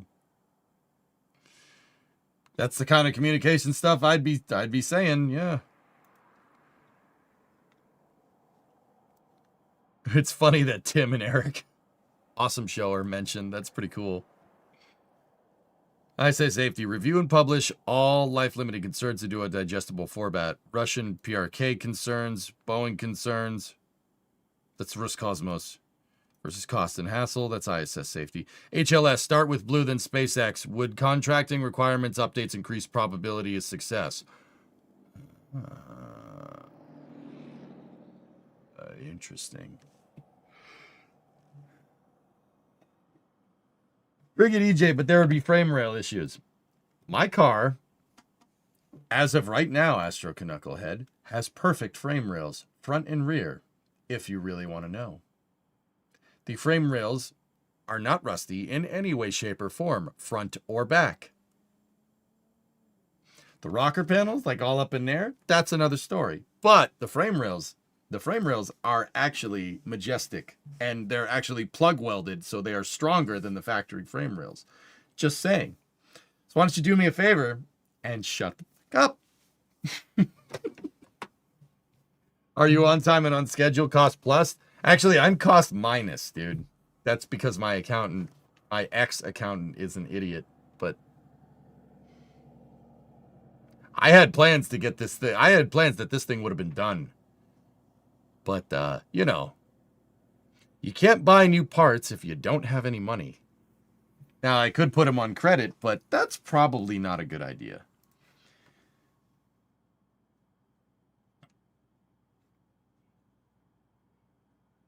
Yeah, I'm not going to do that. I would only do that if the rewards for it were good enough and I already had the money to do it. You really don't want to live off a credit card, guys. That's a bad idea. Yes, that is financial advice. Credit card interest rates will screw you if you don't pay them off right away.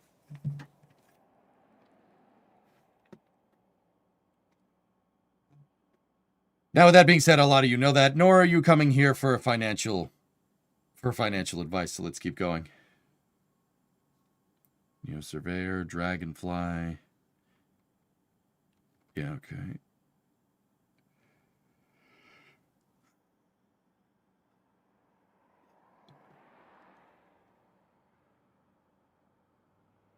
Rules of engagement. Listen first. Solutions, bias towards action. Cool.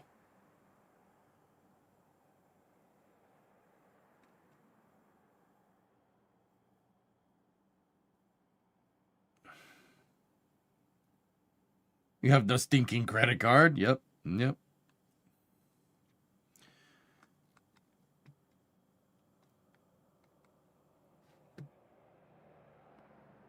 Yeah, dude. Like, here's the thing, man. If the president backs him up,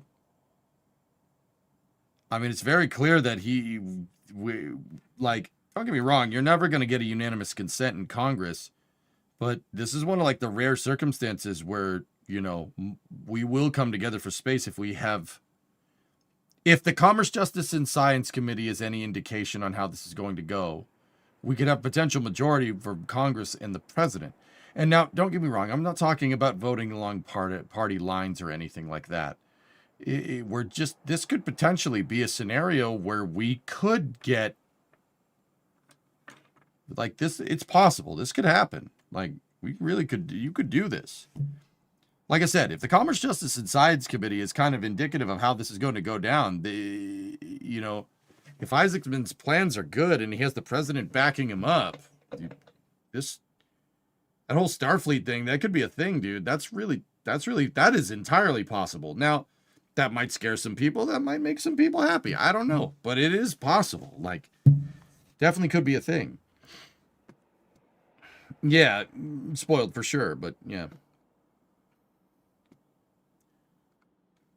But these aren't bad goals, dudes. I hadn't really looked through this thing fully. But,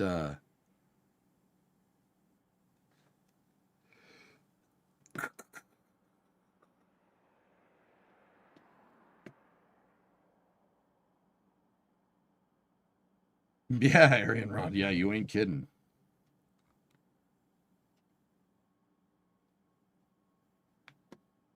We are not alone in the pursuit of space exploration. Strategic competitors are rapidly advancing in human spaceflight, science, technology, space economy. The peaceful exploration of space is a race, and failure could shift the balance of power. Yep. If America does not lead, we will follow, and if we follow, we may never catch up. Is it bad if I don't agree with that? Soviet Union launched the first person into space. First EVA. Just saying. That's, that's the first thing into orbit. That's, kind of a big deal. Like, it says we may never catch up, but like that, I mean, we were playing from behind in the space race, basically from like 1958 to actually 1957 to, I would say like 1966 is probably when we equaled and then surpassed. Like, we were definitely behind the Soviet Union, and the Soviet Union was throwing a lot of money at their space program.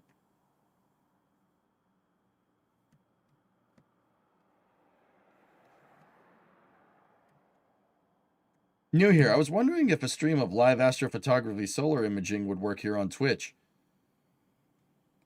Yes, Astro Ed. Sure. People have done it in the past. My buddy Econ Greg does an astronomy stream, but Greg is taking a break right now. I haven't seen him in a little while. Yeah, he did an astronomy stream for a long time. Live streams from telescopes. People loved it. Oh, yeah. That's absolutely a thing. And second part of that question, Ed, if you do it, let me know. Let me know. I think people would really like solar imaging right now, especially with all the CMEs that have been happening. People would really like that. Did you see the CME that went off the other day? Holy crap. The CME that popped out of the sun the other day, guys, made Jupiter look like a golf ball. Like, the size of that coronal mass ejection was just, like, if Jupiter was on it, you wouldn't even be able to see it.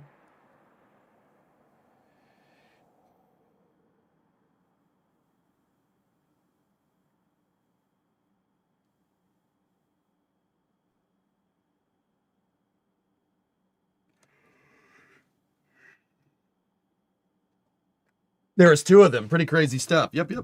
Lycan, forgive me if this is ignorant. I just got here. Okay. Why are people so worried about this new space race with America not being first or whatever? America and Russia have been the leaders of human spaceflight for a good while, and in my opinion, no one else is close to matching either of us. China. That's who they're talking about. And then our sun is tiny compared to other stars. Yeah, right. China. China.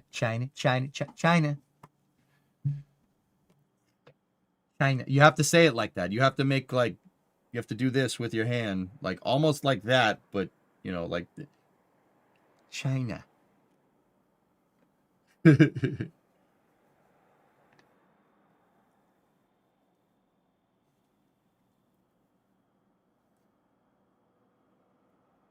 Yeah, Rimlot, it's possible, yeah. Are you BF6ing tonight? Oh, you don't like that? Oh, come on. That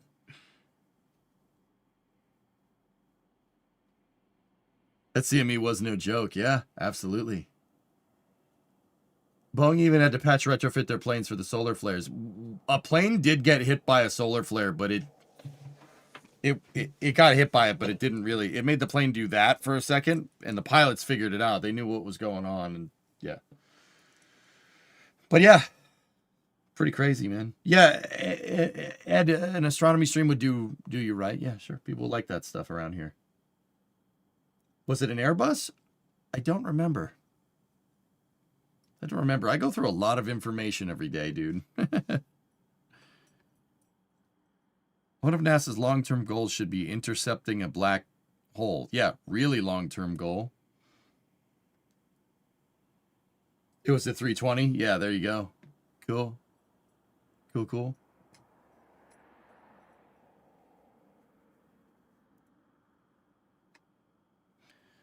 Yeah, no wonder something went wrong.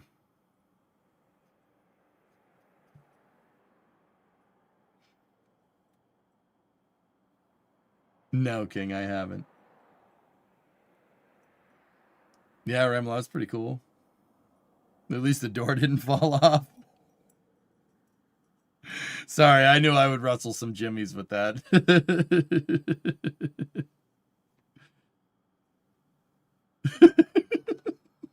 I get it. You're right. I just thought I'd say that because, you know, that was fun. It's funny. It's funny to me. The door fell off. Is that tickable? No, no, no. It's been removed from the environment, Hank. Don't worry about it.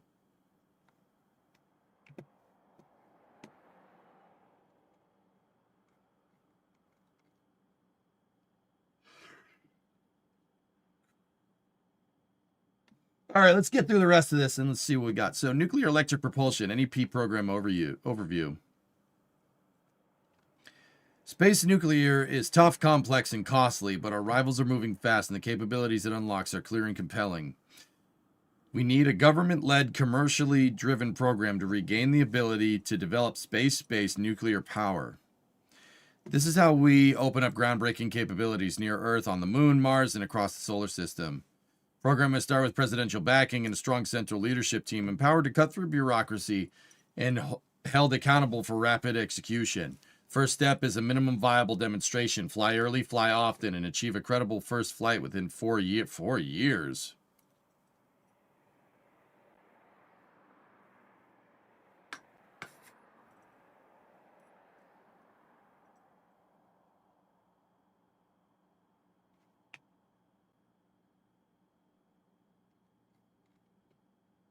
King, is it bad if I'm really growing to not like OpenAI? Like, really not like OpenAI? Is that like a lukewarm opinion, or?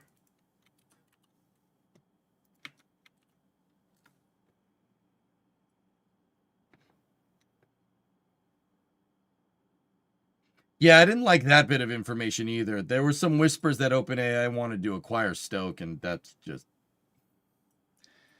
Is it bad if that made me just not like Sam Altman even more?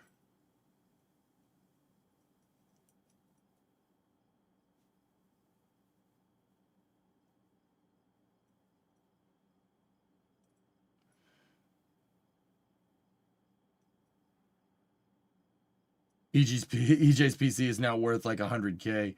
Yeah, would you guys mind if I sold the RAM and so I could buy parts for the car? Because I could pretty much finance the Coronet project by selling the RAM out of the Canard computer at this point in time. I'm not going to do that, dudes. That was a gift. I'm not doing that. I'm not selling a gift. That's screwed up.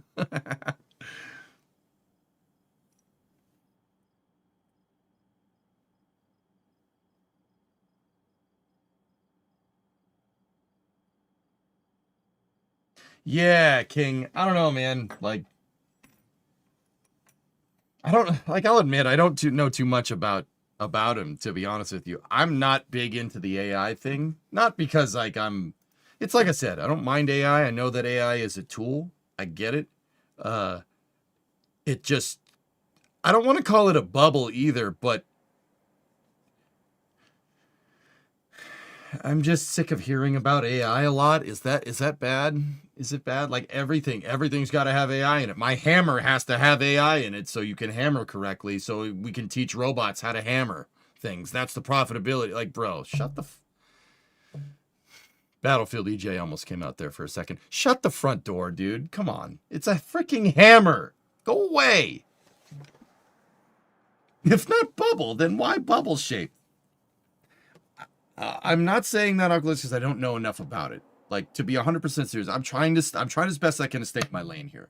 With that being said, I'm sick of hearing about it. Okay, I'm sick of hearing about it. My car does not need AI. All right, my microwave doesn't need AI. My microwave doesn't even need a damn computer. Okay, like, I'm sorry. Call it engineering brain. Turns out if you hang around with engineers for like 15 plus years every day for long periods of time, you get engineering brain. My brain is like, why the hell does a microwave need a computer? That doesn't need a computer. You don't need a smart microwave, all right? I don't need an app to control my microwave. That's solutionism. It's disgusting behavior, and I hate it. Just all the improvements in everything. I hate it. Dude, I can't stand it. I can't stand it so much, dude. Like, it's pissing me off so much. Battlefield EJ almost came out for a second. I was almost like, screw you, you know? Like, I've seen Terminator, man. I know how this ends, you know? Like,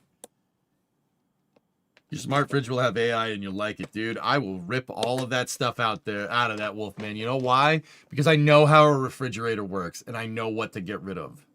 All right? Nobody can stop me from taking my stupid car, taking the computer out and putting a damn carburetor on it because I can do that. I have a welder and I have time. All right? We could do it. It would run like dog crap. Actually, you'd still need cam phasers, but you could make that work. You can make a mechanical system to make that work. It'd be tough, but we could do it. Just don't buy an M1000 microwave. Dude, I just want a microwave with a microwave in it. You don't even need a freaking computer in it, man. Give me a 7-second display microwave. Or, dude, you know what? Or is it better yet? I want the one with the damn egg timer in the front. Like, you know? Like,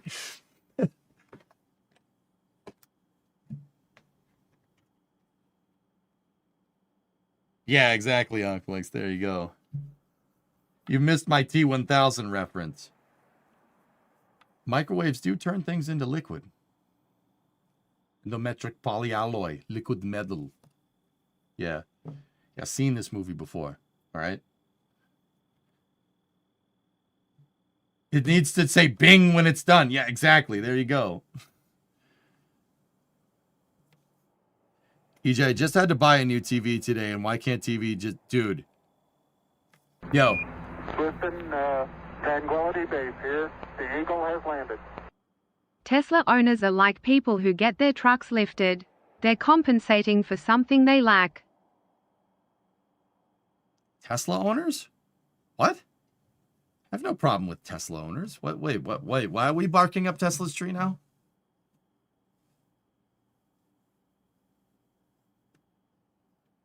Yeah, data harvest, Oculus, data as a commodity is just disgusting behavior. Yeah, I said it. Yeah, I said it. I'm sorry. It's just disgusting. It's not tangible. It's disgusting behavior. You know, it's sorry. Screw me, I guess. To be fair, I think Cybertruck looks ugly. Edison Motors talking about a rejected investor wanting a subscription package, $300 a month to get error codes on your trucks.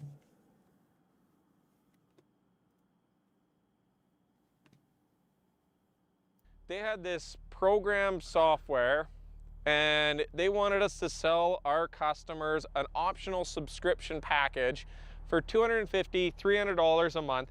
And what it would do is when the engine in the truck had a fault code, they could automatically read it. For $300 a month, you would have access to the program to read the fault code on our truck, or it could send you an email. If you had cell service, it could send you an email to the office with the fault codes. But here is the thing. They were trying to get us to sell that for them under right to repair. They're like, you could put that under the guise of right to repair because you're giving people access to this information that they would normally only get if they went back to you, back to the dealer, and back to the warehouse. So instead of coming back to you, they can just pay $250, $300 a month and they get it. Now keep in mind that company was going to take like a 15, 20% cut of that. So they're going to make a shit ton of money too. But you know why? This is horseshit. It's not for right to repair. It's not served as sold as a convenience because the truck already knows what's wrong with it. This truck knows what's going on with its computer system. If it's throwing a check engine light, the truck knows why it's throwing a check engine light. It could say, it's that sensor. It's this sensor. This is what's going on. Here's what the issue is. The truck knows it. They're just making you pay more every single month or every time you got to go in there to know what's wrong with a truck that already fucking knows what's wrong. LCD screens are pretty cheap. It's easy to put in there. It's easy to have that information displayed. Yep. Yeah, we like Edison. Edison's all right. That guy's cool. I like that guy. Yeah, that guy. What's his name? That's the guy from Edison Motors.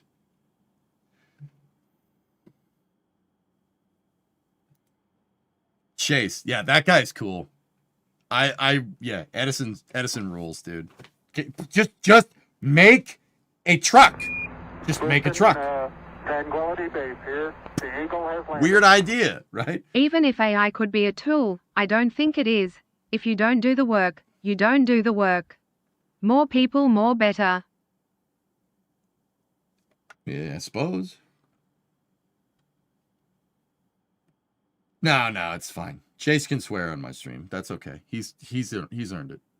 Like if I had Elon on the stream and he was swearing up a storm, I'd just be like, all right, you can do that, bro. That's fine. If Jeff Bezos was on here doing that, I'd be like, yeah, you could swear up. You could tell me to go screw myself. I don't care. I'd be like, all right, I'll be right back. You know. All right, I'll see you later. You do the stream. You know. That's funny.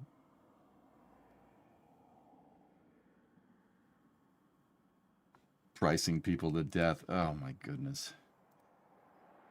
Spicy Christmas tree break.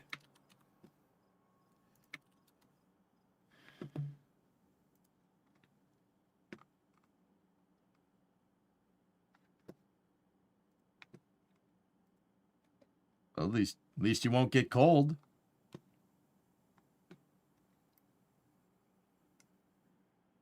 Yeah, you'll never be cold when you have some canned heat in your face. Who wants to spend Christmas in a tropical climate anyway? You'll be warm for the rest of your life. Yeah, that's what I mean. See, you guys get it.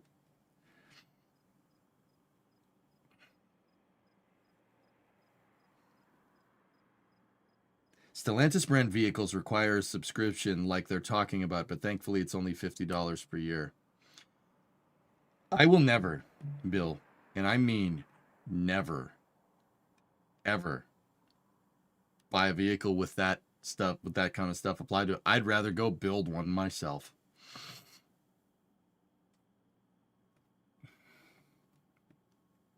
EJ, I'm actually leaving on Christmas Day for a tropical cruise. Dan? Oh, yeah, that's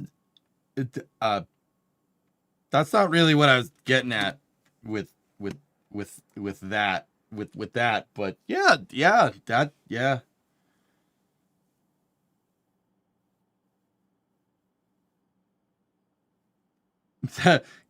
I think clear. Did you know what? Never mind. How much more we got of this? Logical evolution of SLS resources. The healthy commercial industry assumes responsibility for heavy lift launch vehicles. Yeah, he wants to move to commercial. Okay.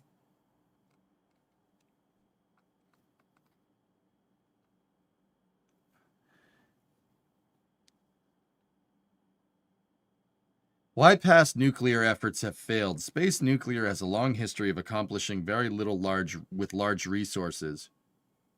What? Why? Fragile or non-existent mission pull, no prioritization or leadership. Misaligned objectives, overly ambitious goals and requirements mismatched to political timelines and funding. What nuclear program are you talking about? Fragmented leadership, projects buried in bureaucracy with no unified champion. Now that I believe, yeah, to an extent, the exception of the actual NERVA program. The NERVA program was the opposite of all of those things.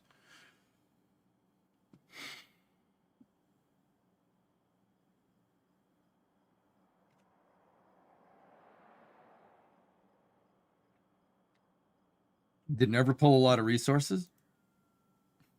No. Why would it? Let me put it to you this way, Seacracken. It pulled no more resources than the J2 or the F1 program did, or the RL10. It's just propulsion.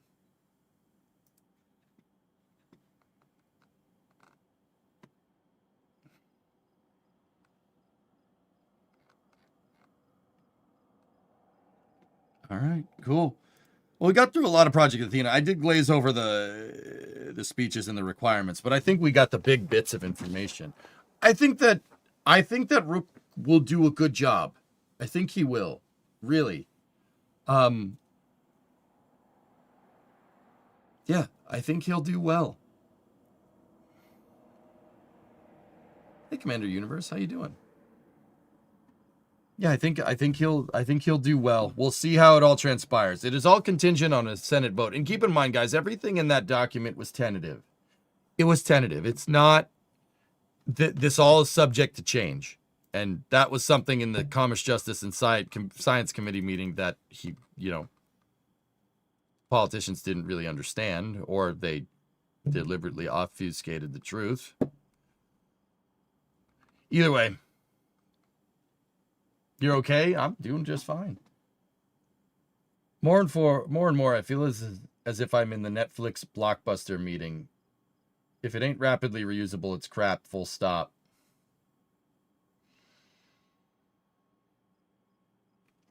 Knucklehead, I have a question. Would you mind if we used SLS, an expendable rocket, to build a fully reusable on-orbit spaceship? I.e., if we used SLS, an expendable vehicle, to build something like the Mars transfer vehicles from the Apollo program. Or the Constellation program, excuse me. Sorry, I'm getting tired.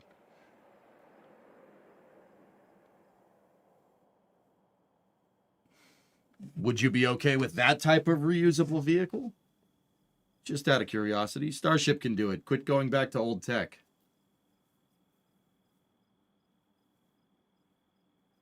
We'll see. SLS could do that right now if the vehicle... So, say we had this proverbial transfer vehicle made. SLS could do it right now. Starship might be able to do it in the future. SLS can't land. That... Okay, I think I got my answer. All right, guys. Well, I spent... I think we've gone through about 3 hours of this. That was pretty good. I think that's going to do it for the Project Athena Space News review. There is a little bit more space news, but we'll cover it in kind of a more regular space news tomorrow. I wanted to keep a whole thing for this, and I will keep you guys updated with what happens with Jared Isaacman, and we will see if... The reason why I did this is because I wanted to kind of lay down where Jared Isaacman is at if he becomes NASA administrator, and we'll see how much of this actually gets done. We'll see.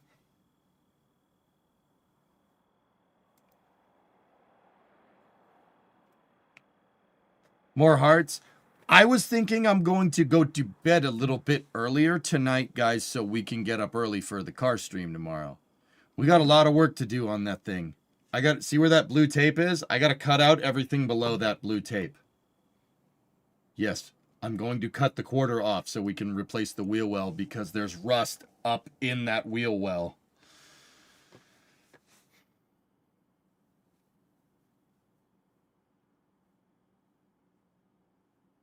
Yeah.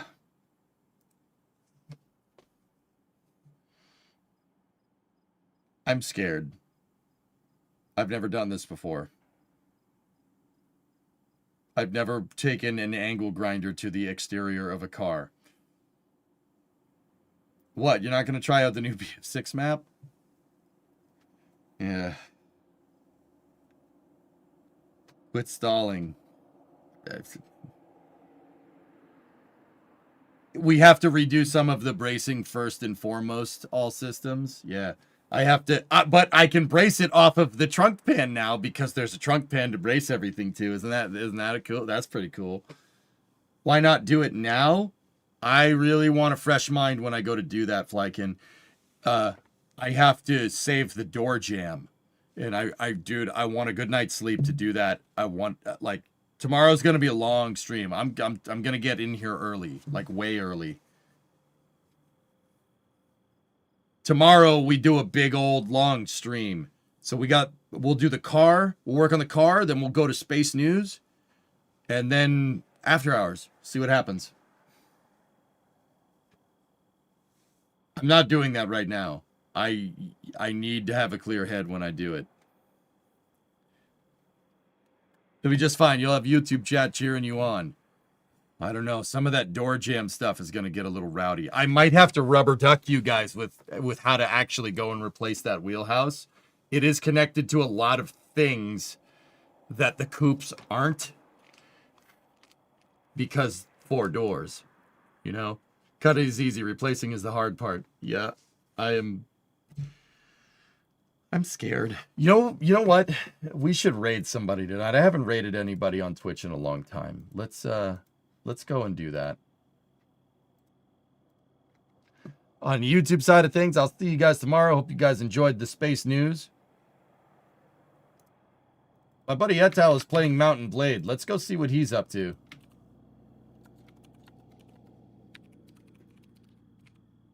Dude, I was scared about the trunk pan too. I was scared about cutting the car up, but you know, we did it. So let's go raid Italics over on my end, dudes. We haven't done a raid in a long time. Go and raid my boys, playing some Mountain Blade. I'll see you guys all tomorrow early. And wish me luck. We got Flight Sim on Thursday too, okay? So I'll talk to you guys all tomorrow. Car stream, baby. Let's go. Have a good night, guys. Thank you very much for watching, and I'll see you later.